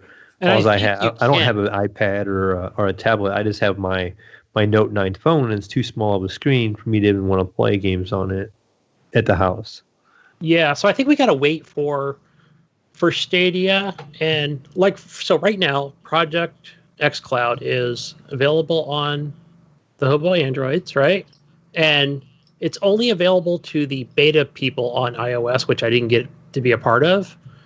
So once that all opens up, they'll say, "Oh my gosh, play it on any mobile device, right? No matter what company it might be. Stream it to your PC, to your TV through your Roku and your Chromecast, but once everything kind of opens up, then we'll see, But that might be a year or two away." Yeah. Along with Stadia, then we'll really see like who's on top and who's really competing with who. I just don't feel like Stadia has much anymore. I mean, in the industry that I'm in, I'm looking in the news and stuff all the time, and I don't hear much about Stadia at all. And our community doesn't talk about it. It's pretty quiet. No, because I remember when it first came, but still, they are building studios. So they claim to be in this for the long haul. So they're looking at exclusive game deals and things like that. So, yeah, we got to wait for this COVID shit to blow over too to see if they hold true to their promise. That these studios will, be a thing in the future. So soon, right? They said a couple of years, but it will take a while for them to work on exclusives because they will need that. You need exclusives to be on a platform. So why would I move from Xbox over to Stadia? For I don't know, Gunny. Fucking god damn it, I don't know. Stop asking so many questions. No, Jesus, don't get so annoyed. I understand that COD updates have you annoyed right now. I understand this. I can feel that tension every time you download that update. You're like, M.2 is like crying. Dude, that M.2 is going to be a COD M.2. I should just put COD on that fucking thing. just COD and that's it. Jesus Christ. There has to be a law.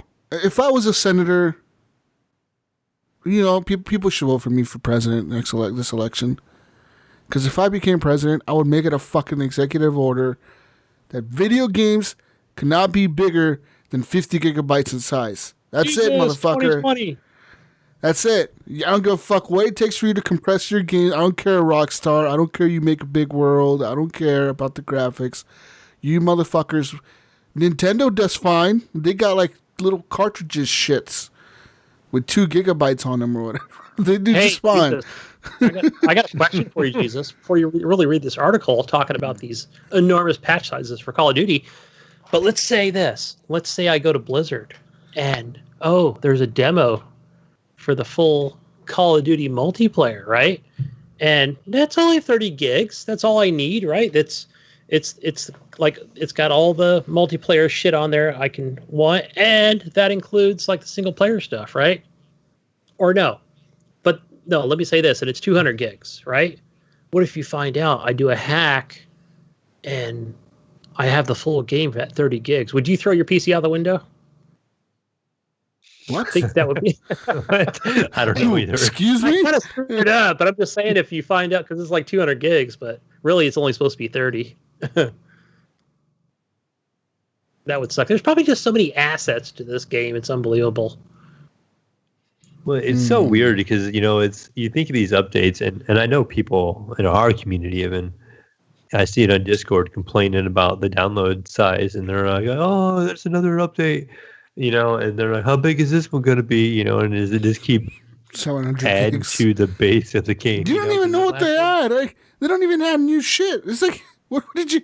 We added we've added stability and performance improvements. Yeah, that took 40 gigabytes.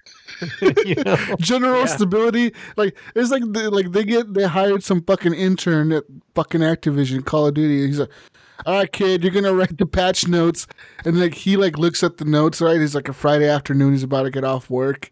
They give him the packet of they give him the folder like at 4 p.m. and he has to be off at 5. They're like, all right, kid, we need the patch notes out before you're out today. And he's sitting there like slacking. And then it's like 4:50 and he's looking at the notes and he's like, fuck, I gotta write all this out. So he just highlights the whole page and deletes it, and he puts general stability. He goes to and the performance improvements in Call of Duty Black Ops 2 and copies and pastes.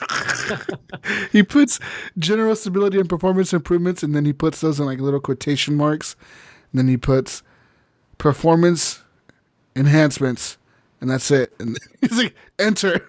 Yeah, you got patch notes, guys. Woo! Patch notes release. Woo! Fucking shitty ass fucking. It's ridiculous.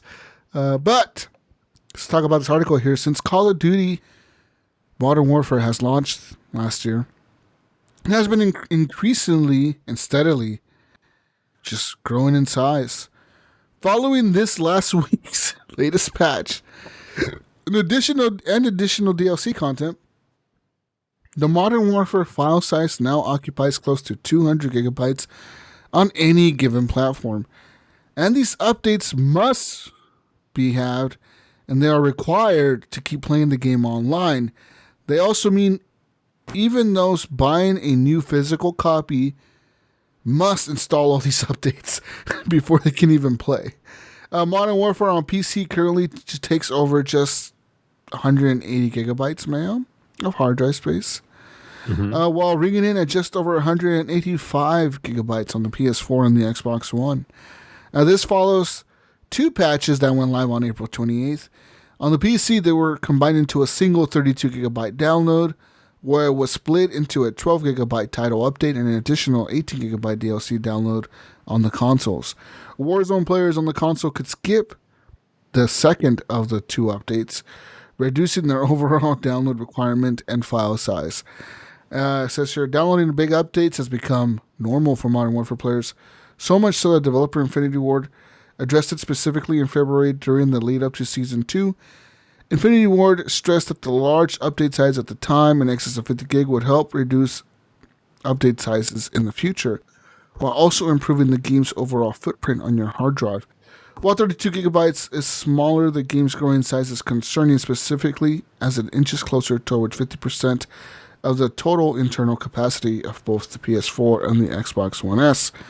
Prior to Call of Duty Modern Warfare launching, Infinity Ward shared the PC requirements for the shooter, which included a recommended hard drive partition of 175 gigabytes. At the time, Infinity Ward explained that this was to ensure future content updates had space to exist, Mayo. But that estimate has already been exceeded following this week's patch. It's leading to a lot of frustration from players, especially when Infinity Ward isn't even being clear as to why the game requires more and more space on the consoles and PC alike. But if you plan to continue playing the game and playing it online, you have no other option but to have these installed.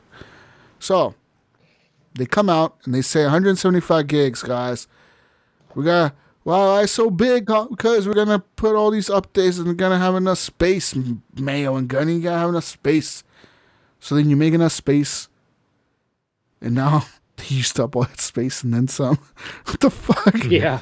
Some bullshit, So dude. I just looked mine up, and mine is 181.3 gigabyte. Damn. I'm not even going to click on my Battle.net launcher. I don't think I have enough hard drive space. It's a lot of storage. I mean, if you have a console, and especially if you have one like the 500 gigabyte version, you know, you're only playing that and maybe one or two other games, and then you could uninstall it and reinstall it. But to download that many gig, depending on your internet connection, could take you a minute. Yeah, or a couple days. So that makes you not want to uninstall it, you know. So I can see the dilemma and why they wouldn't like it. Yeah. Too much. Yeah. Speaking of new downloads, you may have to be downloading a new Battlefield game soon, Mayo. Ooh, EA DICE have confirmed a new Battlefield 6 game will release in 2021.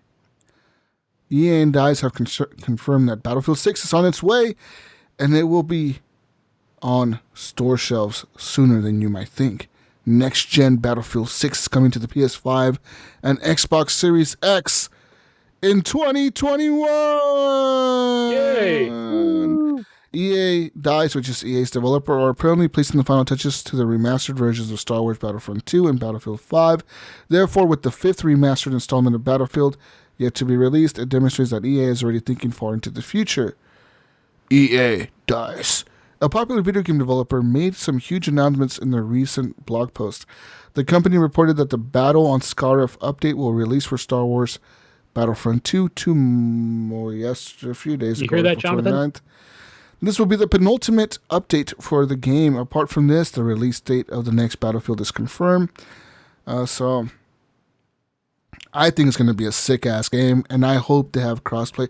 If Battlefield is able to achieve full-on crossplay between PC and the console players and the platforms, you know, like if EA is able to convince Sony PlayStation or Sony PlayStation and Xbox to fucking play together with PC, like Call of Duty has, that game is going to be fucking huge. If it's a modern game with modern combat and the destruction and 240 player matches or whatever the fuck, it's going to be wild, dude. That would be cool. That would be cool. Trying to read too much into it either, Jesus, but if we look at that artwork, doesn't it remind you a lot of, what was it, 3? Yeah. Battlefield 3. I want to say Battlefield. Or 4? No, The it's modern actually one? 3? Yeah. Yeah, 3 or 4. Yeah, 4. It reminds me of 4. Yeah. So, and so a little. And the other thing I'm looking at here, where it talks about the Battlefield game would be released earlier, or no, whether it would be released earlier alongside the consoles. But EA said it would be premature for us to do so. So, I don't know. I'm just thinking, like, what? So what are they thinking? Are they? This is kind of like an article sooner than you think. Like, come on, like, are we talking February, June? I mean, what are they talking about? That's like another year from now. Come on. I don't want to get a demo along with my Xbox Series X. I want the full game. So, Yeah. bad article, people. Not on EA Dice, but just whoever wrote this. That's not sooner. Sooner is this thing coming out in November. Sorry, I was in the talk with the kids back there. Yeah. I want it sooner. It's not coming out sooner. Clickbait, damn it. But it is coming. Which we knew out. that. Come on. Of course it's going to be Battlefield 6. We knew that was coming. So speaking of new games. Sony. Who's going to die at Sony? Yeah, Jesus. Sure. Hold assholes. On. Let's move on now. Oh, man. I can't. Is this article, does it have leaks? No. So I updated this one. This one has no leaks. Okay, good. Okay. I'm avoiding this like the plague, like the coronavirus. Yeah. Man. I went on Twitter that day, but I didn't see any. Nah, I've been away from Twitter. Fuck Twitter. Sony says that the major Last of Us 2 Part 2 leak did not come from an employee. So pretty much there was a follow-up to all this shit. Pretty much a Sony Interactive Entertainment representative said the company had identified the primary individuals responsible for the unauthorized release of the Last of Us 2 assets. They are not affiliated with Naughty Dog or Sony Interactive Entertainment. We are unable to comment further because the information is subject to an ongoing investigation. We're looking forward to when The Last of Us Part 2 will be in your hands and can't wait for you to enjoy the full experience on June 19th. So the big news was last week that the game got a release date of June 19th. So that's cool. But before the release date, there was a huge leak. It was huge. Like somebody leaked the whole plot of the fucking game. They leaked the ending, what's going to lead up to it, the beginning of it, like the middle. They pretty much leaked what happens in the story to Ellie and what's going on in the story with her. Thankfully, I haven't read anything about it. Like I've heard of it. I've heard people say that it exists, and I was like, not going to Twitter and avoiding it like a motherfucker. So I'm excited for the game. It comes out June 19th. That's the day after my birthday. So I'm fucking hyped. Just a month now, pretty much. You guys excited? I can't say I am because I haven't played any of them. I don't have a PlayStation. The first one. I'm excited for you, Jesus. I'm excited for you getting to play this game a day after your birthday. How cool is that? That's fucking cool as shit. Gunny? I think this game was made for you. Gunny, you're muted. Oh, sorry. I said I'm hyped for it. I'm buying this game day one. He was so hyped he hit the mute button. He was like, "Gotta mute myself." Sorry, I played half of it, and I watched the other half of it on Twitch. Maybe I should just go back and watch it on YouTube, the story, and then that's a good when Jesus story, plays it, you can stream it, and then I'll enjoy it with you. How about that? Oh, okay. There we go. Trade in that Netflix, Xbox, get a PlayStation 4. It just turned into a PlayStation 4, Xbox, or Netflix machine. Yeah, it would just take different form. Speaking of new games, there was a big reveal this week by Ubisoft. Assassin's Creed Valhalla is coming, guys. Dun dun dun. Yes.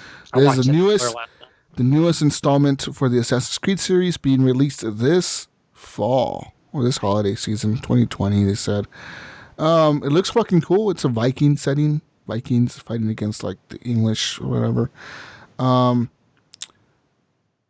But Mayo, sadly for PC players, you will not be receiving this game on Steam.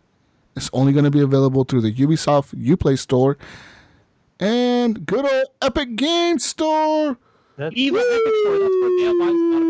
no different than the other games. That's no different than what they did with Division and all those other games. So that's nothing new. So this is going to be pretty big. They say that they're going big this time. This is going to add way more RPG elements that they even had in the past. So if you guys remember back in Origins, that Egypt one, they added some RPG elements. And then in Odyssey, they continued those. And now they're going to add even more. More weapon style. Well, that's probably the natural way of doing this. Because I don't know about you guys, but I thought the last two games were just ginormous in size.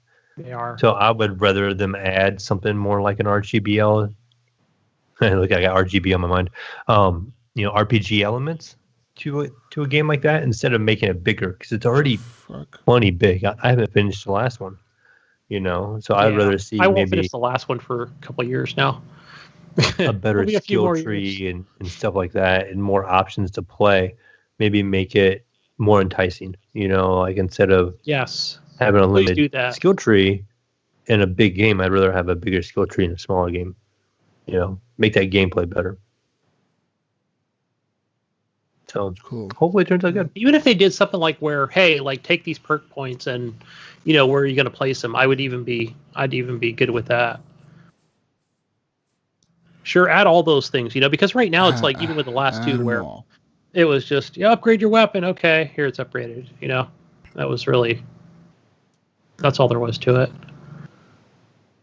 Moving on now, Evo 2020 has been canceled.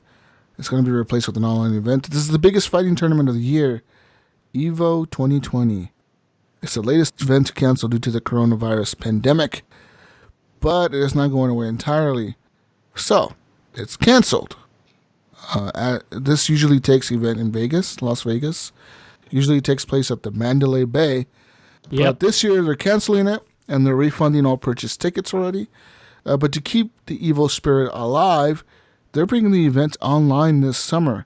There's going to be more information coming soon, and they said that the health and well-being of their community is the highest priority, and they hope everyone stays safe during that time. So there you go. I wonder what's going to happen if they're going to bring the tournament online. So, I'm curious about. I heard that was it the Blizzard already does something like this, but I think it's where you can basically buy like a premium pass or something to maybe get more viewing options. So maybe there'll be something similar to that. Just more of a premium pass, like on their website or, instead of just kind of everybody, just general audience Twitch type thing. Be good. Be a good thing. I think they'd definitely be more exciting that way. Yeah. Yeah. Interesting. Anyways, new grounds. That's all we have for news, ladies and gentlemen. Let's move on now to the community corner or whatever, console corner. Hey, it's called the console corner, people. Right, this is my jam right here, man. Go over to that go get your free games on your PlayStation and your Xbox One. So let me just change this to May. So for your games for May PlayStation, we don't know what those will be until I think next week. But currently you can get Uncharted 4, A Thief's End, Dirt Rally 2, and I'm pretty sure, I didn't check, I did turn on my PS4 today, but you should still be able to claim Uncharted, the Nathan Drake Collection, and Journey. If not, maybe they've taken those off. But over on the Xbox One, your free games for the first half of May are V Rally 4. That's a racing game I haven't played. And your backwards compatible game that you can also purchase claim is Sensible World of Soccer. What a dumb name that is. A Sensible World of Soccer? Really? I wonder if Alan plays this game. I wonder if Alan maybe plays this one. Yeah, like what would his review be? This game's sensible. He plays Sensible World Soccer? Yeah, compared to the nonsensible one, like, this one is sensible, folks. Oh, shit. Yeah. And your Xbox Game Pass featured game recently added is Streets of Rage 4. Oh. Yeah, so the one I hit on earlier. And make that purchase. Download it as part of your Premium Pass, Streets of Rage 4. And Epic. You know what game that needs to come out? What game needs to come out? That Skull and Bones. I wonder if we will ever see that. I wonder if they're going to use some of that Skull and Bones tech for this Vikings game. They probably just stole it up. Because there's going to be boats in this Viking game. We saw boats in the trailer. Like, Vikings love boats, dude. They fucking love boats. Right. So what I heard was, and I don't know if it was on an official capacity, but whatever podcast I was listening to, they were talking about how Vikings didn't have cannons on their ships. That tech was not invented. Of course I don't have cannons, Gunny. I'm talking about like there's going to be row, and they're all going to row. They're all going to be rowing together, and they're going to have shields and But maybe bow and arrow. I'm sure. Poseidon is with us. Poseidon is with us, brothers. Fucking Vikings are all about their gods and shit. Let's go. The god Poseidon. What elements of that will be implemented? But Skull and Bones, I think it's dead, man. Rest in peace. Rest in peace, Skull and Bones. I wanted to be a cool pirate. I wanted to be a pirate. You could play that. Nothing but skulls and bones. Sea of Thieves is cool and all, but like, it's not piratey enough. Like, it'd be cool if it was more piratey. You know what I mean? Like, just fighting all the time. There's a couple clones on the Steam machines that you can go purchase. There is. There's a few pirate games, right, in the Steam. Mm-hmm. Yeah, sure. Fuck them, but they're not good. Yeah, no, they're not very well received for sure. They're hobo pirate games. But folks, go over to your Epic Store, your evil Epic Store. Claim your 2 free games. This week is Amnesia: The Dark Descent, and your second game is called Crashlands. I don't know. It's like, wait, do you crash land airplanes or what do you do? I didn't research this one to see what it was. That'd be cool, right? It'd be cool. It's not like a racing. The whole game, all you do is crash land fucking airplanes and shit. Crash land it, motherfucker. The least amount of damage, you win. Speaking of Epic and their free games, I did remember seeing yesterday, I ran across an article, cutting edge Epic Store, using new technology over here, Gunny.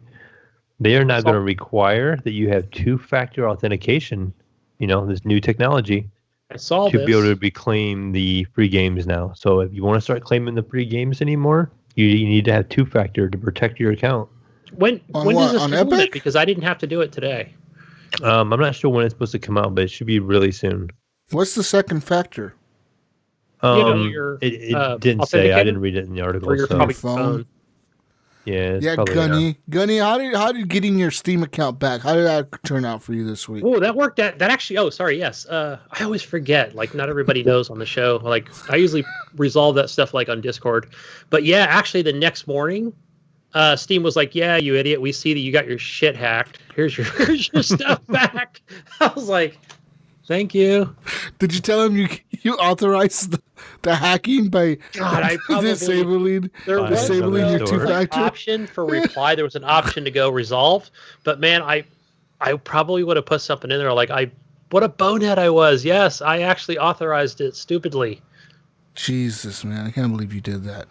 I know. It was early on a Sunday morning, and oh gosh. Whoa. Now we know what happens on Sunday mornings.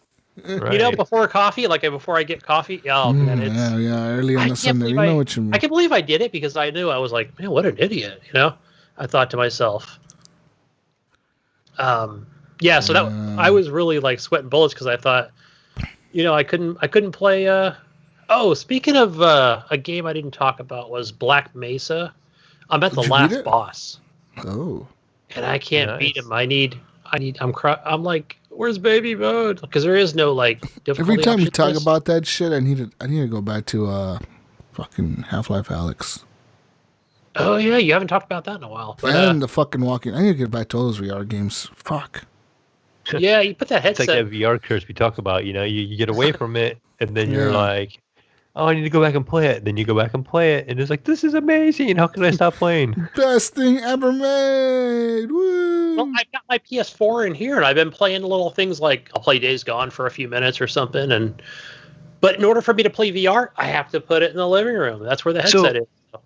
You mentioned PSVR also, Gunny. The last couple of days, I actually have kind of been out and about, and I've been into some stores, and kind of crossed my mind about maybe looking for a Switch. I haven't decided completely yet, but I'm like, if the store has one, maybe I'll buy one today, And so I've been going through electronic departments, and all the Xboxes are gone, all the Switches are gone, all the PlayStations are gone, but the last couple of stores I've been in have all had PSVRs sitting there, and I'm like, huh.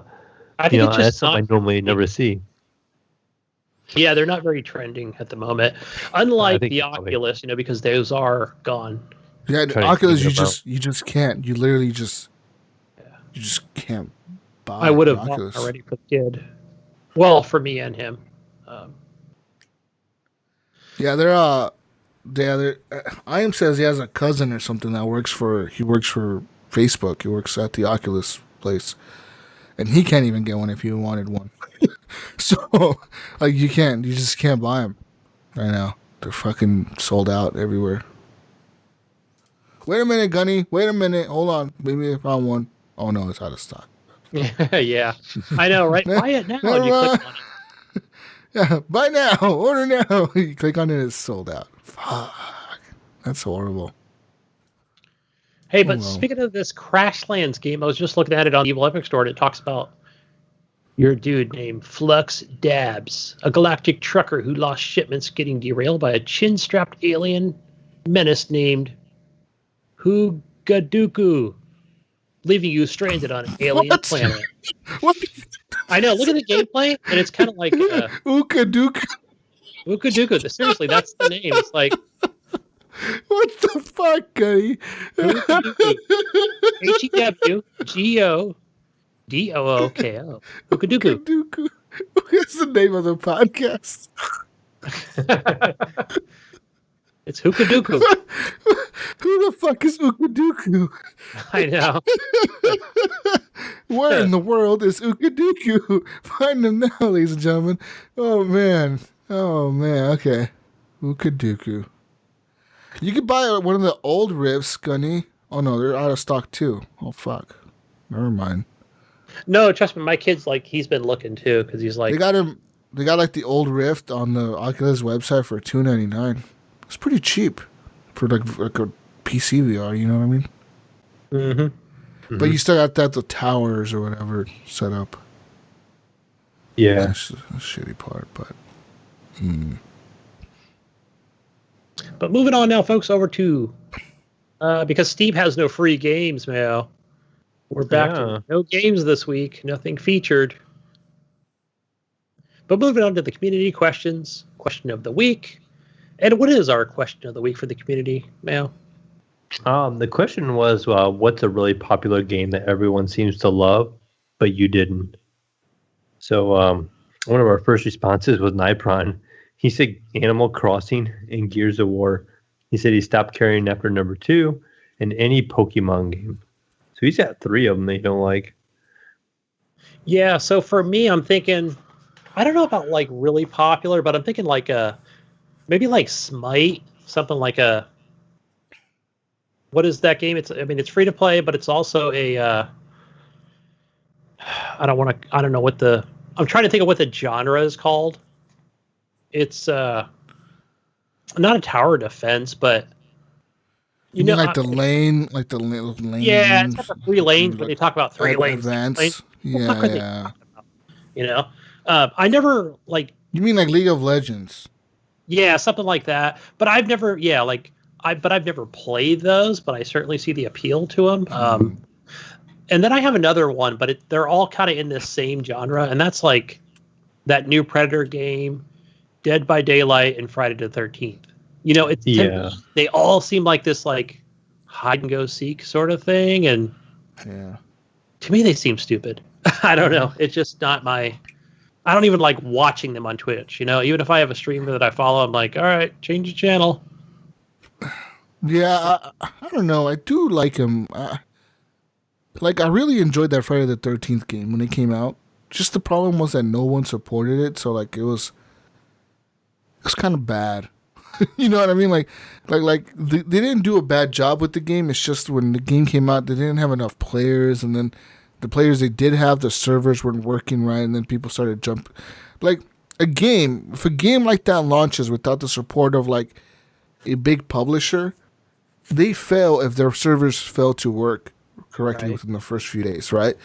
Like, say if Battlefield was made by like a company that didn't like they made shooters but weren't big shooters, like what's the motherfuckers that make that sniper game, Gunny? The fuck are they called again?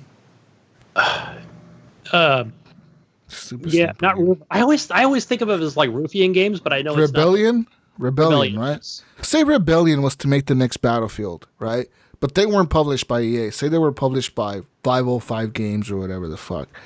And say they go ahead and they release the new Battlefield 6 with new 505 games.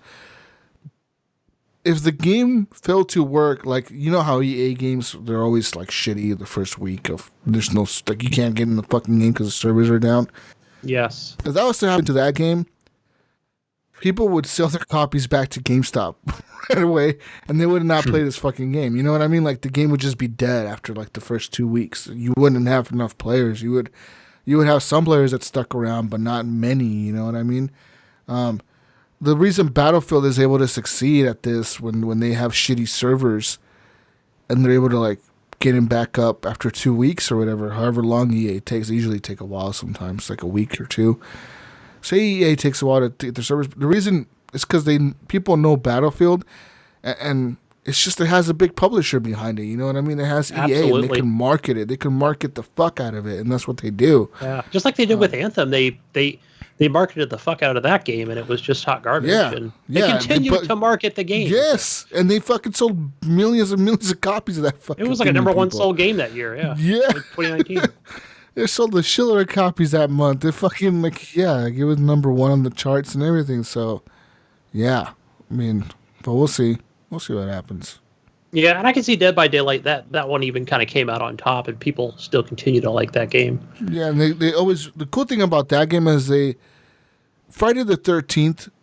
You can't have Michael Myers in Friday the 13th. You know what I mean? Right. You can't have you got to have you can't have skins. You can't have Scream and that motherfucker chasing people, killing people. It's fucking Jason, and that's the only thing you can have. You know what I mean? It's the different Jason skins.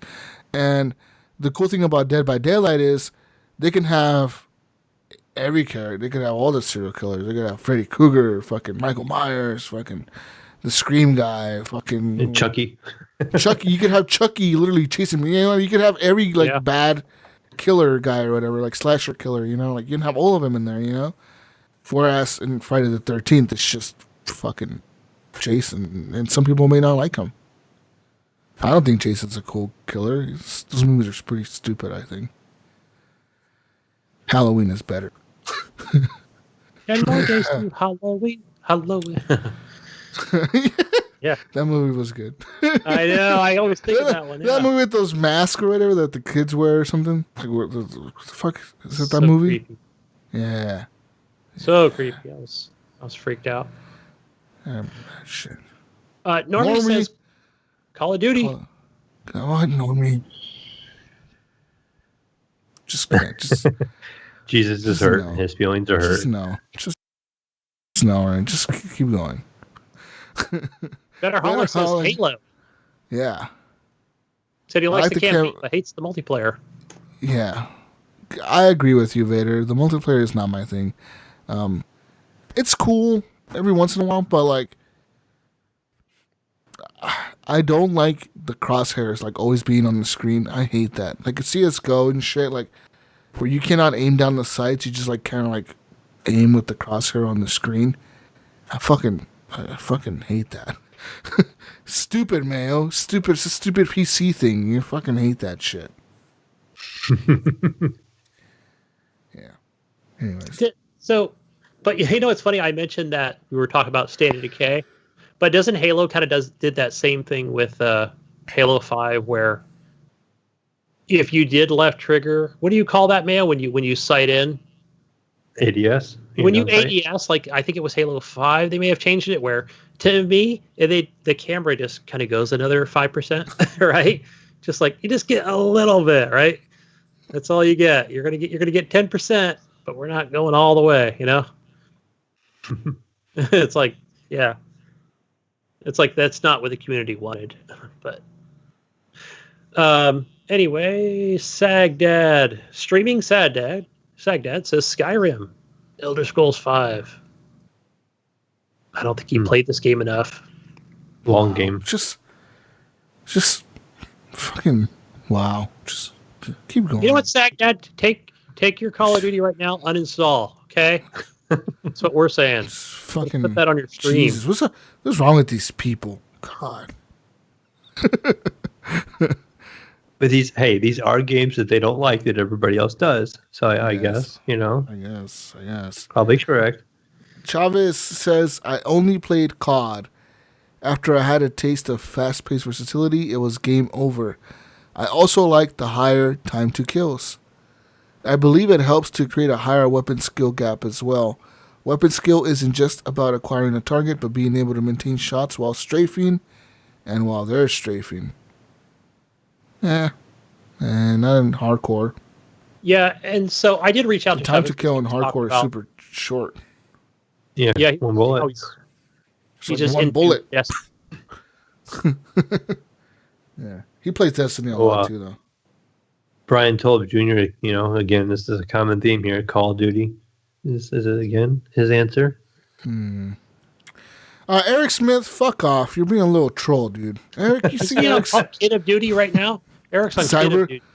Eric Smith, Cyberpunk 2077. Eric Smith's being a fucking troll. He's going to be playing that shit. Don't fucking lie, Eric. Yeah. We know that's going to be the game of the year, and we're going to be loving that game.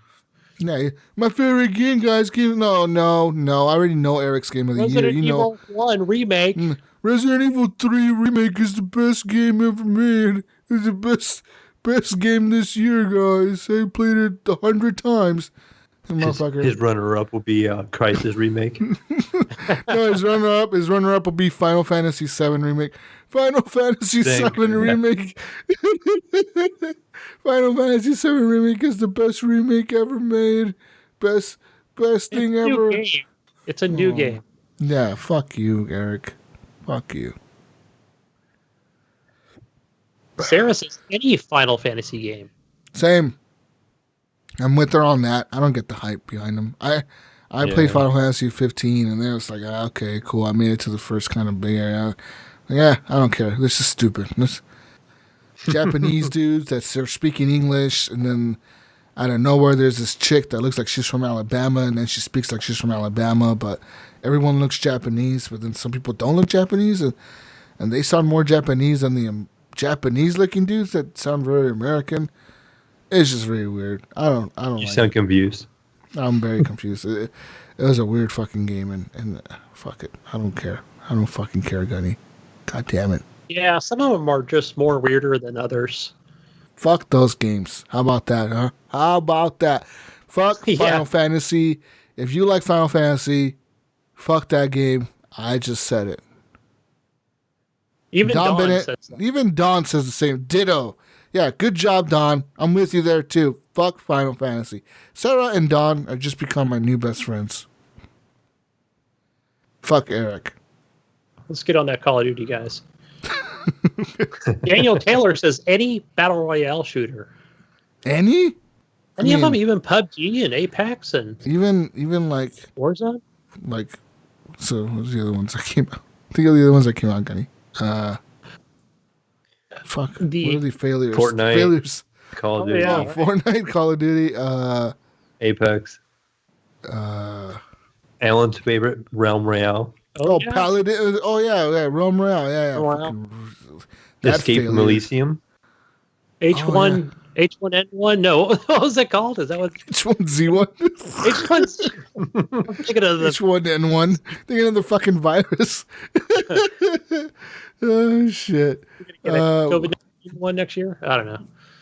Yeah. Battle Royale. What would Anyways. Josh Boyd, Mr. Sammy Brand Muffins over there, his tag in Discord, he's saying Monster Hunter. Now, I know I've heard him say that before, that he... I'm with you on that. I don't know. It's just something I can't. Why did I pay $60 for this game? What is the appeal? I don't get it. Lewis Goldberg says Devil May Cry. The game is trash.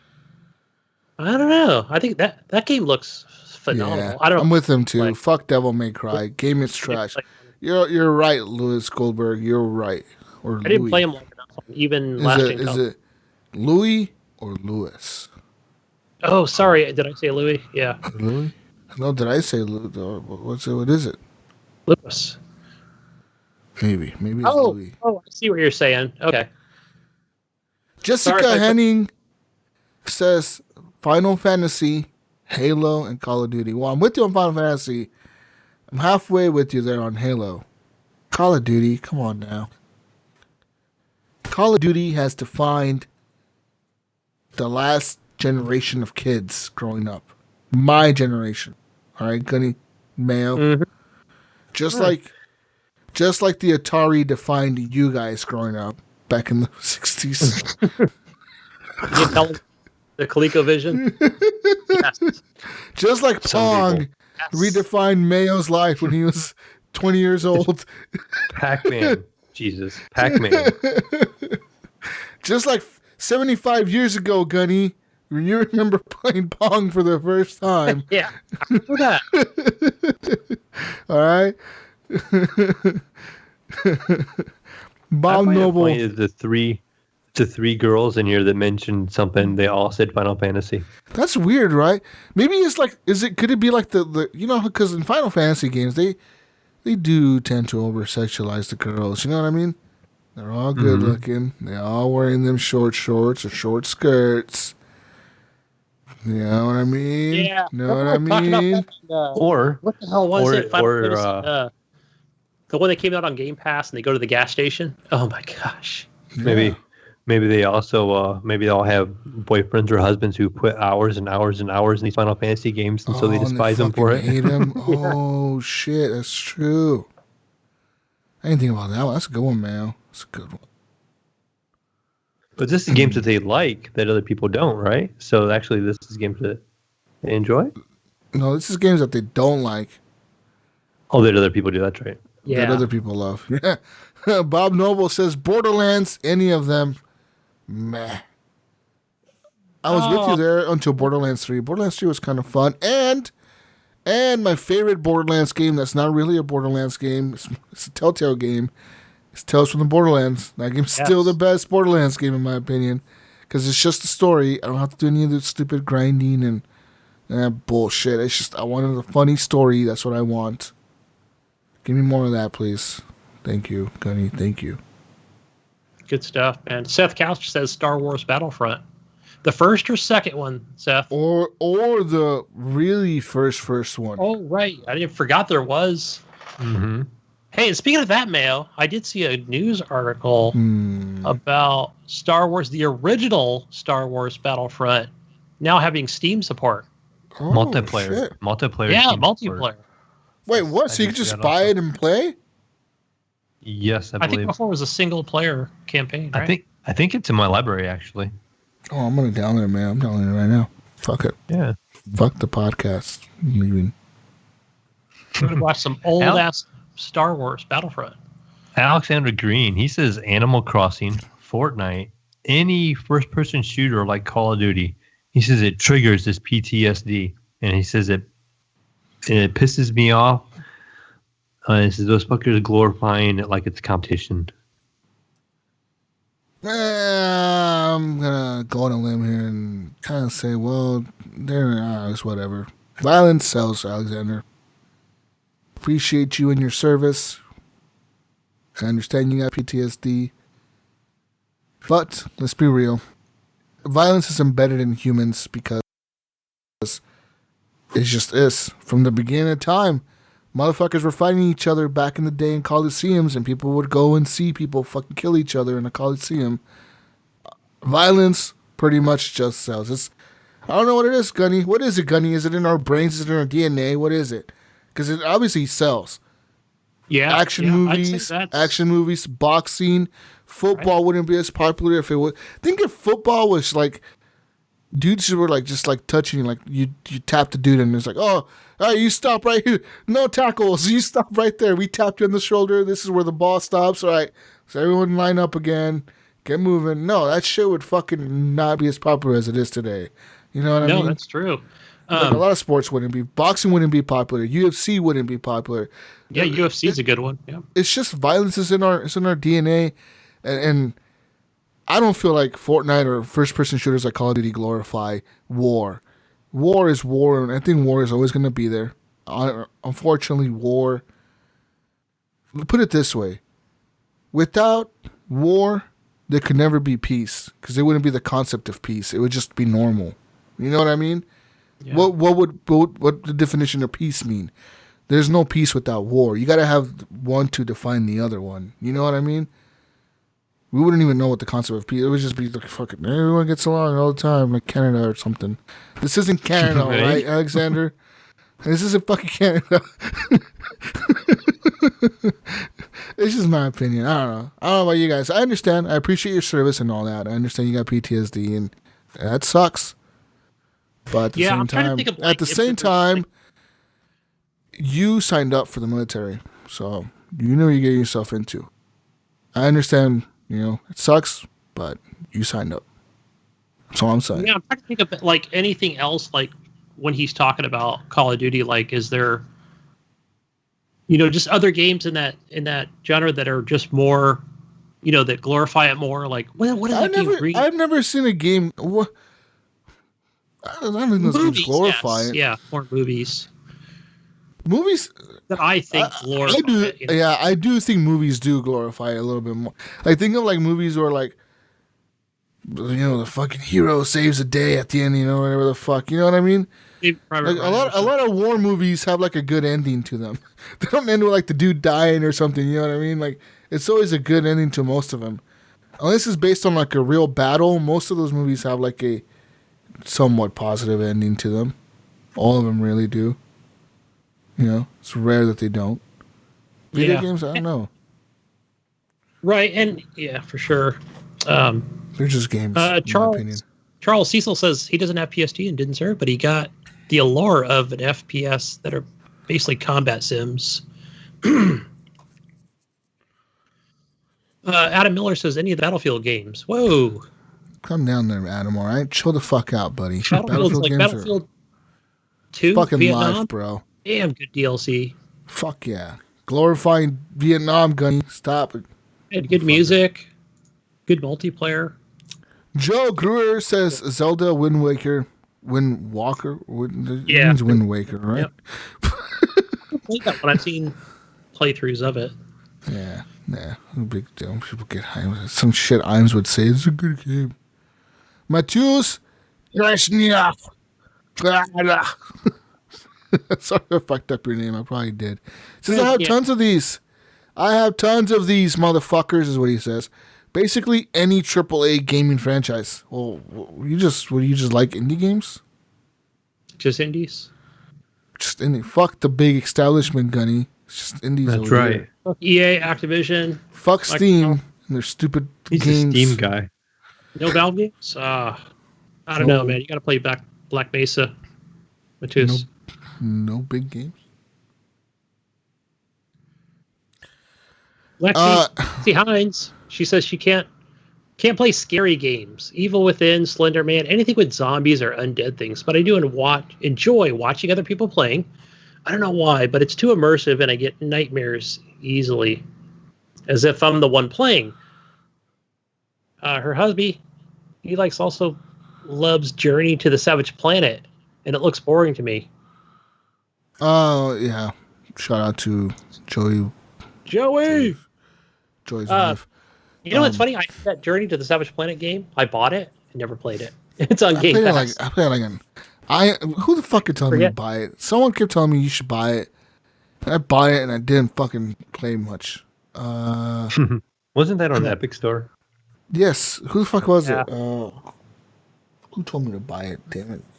Yeah. The fucking Canadian. Goddamn Ryan. He told me to do it too. Fuck you, Ryan. Telling us to buy. I think Ryan. he owns stock in Epic or something.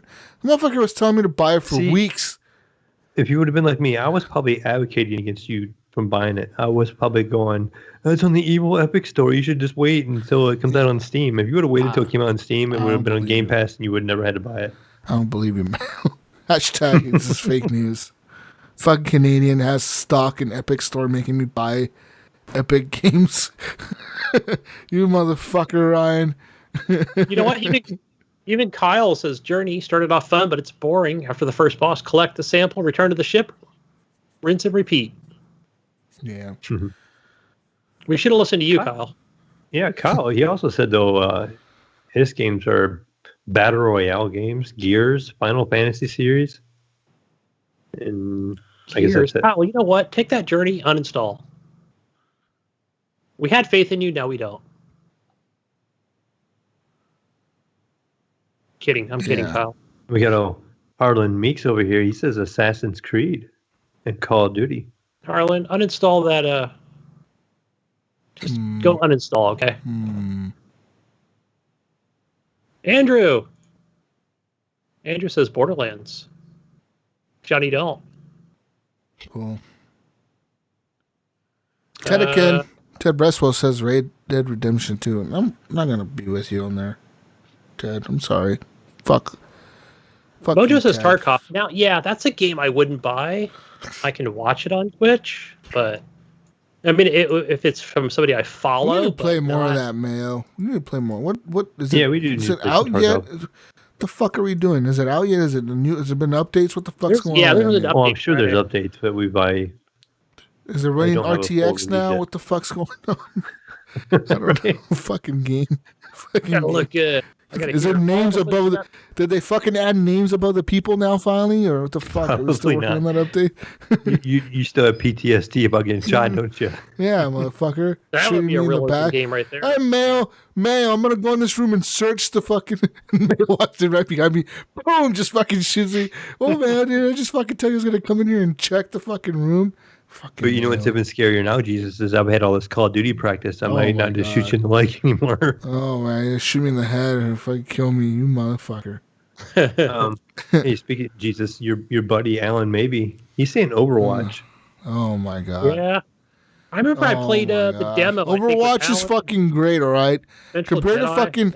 You know what? You know which one I don't get? Which one I don't get that he loves? Paladins. Who the fuck wants to play a hobo-ass Kmart version of Overwatch? It's like Overwatch was released by Target, and Alan maybe went over to Kmart and bought their Paladins instead. Like, fuck you.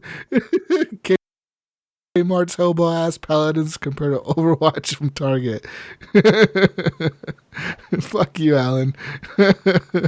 Fucking hobo ass fucking not Overwatch, fucking Paladins. Wannabe fucking Overwatch. Even Shiloh from Mom's Basement, he says same with him. No Overwatch. That was good. Chris Frederick says Halo. A lot of Halo in here in Call of Duty. Mm-hmm. But I get it. They're, like I said before, violence sells, and they're going to be the more popular games. You know. Yeah. Colton says The Last of Us. Wow, that's just. I don't. I don't even know. Can we ban this guy from the group? I'm pretty sure that's Tedekin's nephew, isn't it? I'm banning him from the group. Eric Lisley says Destiny. Destiny is like a Halo to me, just in my opinion. It's it's the same developer, original developer. Who's this other guy? Who's this last guy? Bryce McDonald says Mortal Kombat. What the hell? The hell is this fucking? I'll ban him too from the group. Fuck this guy. Mortal Kombat 11 is awesome. Mortal Kombat. Yeah, that's another game I don't get the hype for. That one and Street Fighter 5 or Street Fighters. Yeah, I don't get like all those fighting games. I don't really get. That's one thing we don't play on this show. Never have. Like nobody ever really took. Yeah, those fucking fighting. Only games. Our guests, Yeah, we have some guests that do like them though. Like they really do enjoy those, and that's cool. I mean, that's the cool thing about gamers is there's all types of fucking gamers. Like people that like shit and people that don't. There's people that only like Animal Crossing, like Normi, and there's people that only like Call of Duty, like Chavez. You know what I mean? Or I don't know. It's different types of things. You know what I mean? So, right. Yeah. Well, so that was it for our answers, right? Mm-hmm. So we're gonna move on to our question for the community. Jesus. Oh. And this one's directed toward you. Okay? Oh, fucking no, it's not. But the question is, have you ever used a walkthrough? Have you ever looked up a walkthrough on a game to get through it? And not just like a one time. I don't know if you could say even just say one time, just a clue. All right, clue, is it really like cheating? Well, it's just a clue. No, I would say more of a walkthrough, like pulling it up, saying, like. All right, how about this? Have you ever had like either like a walkthrough, like pulling it up, or like, or like one of those like Prima guides? Remember those guides? They don't make them anymore. But one of those. You ever had one of those guides? No, I never used those. Prima guides. Do they even make those anymore? I don't think so. I don't think they do anymore. The website is still up, and they have like new shit up here for Final Fantasy, but I don't think they make the actual books anymore, huh? Yeah, I think they still. No, I don't think they do. Gunny, our question for the week was I just got an Asking Jesus, and it was, have you ever used a walkthrough? A guide, a walkthrough? Yeah. Yeah. So. Break out those Skyrim guides.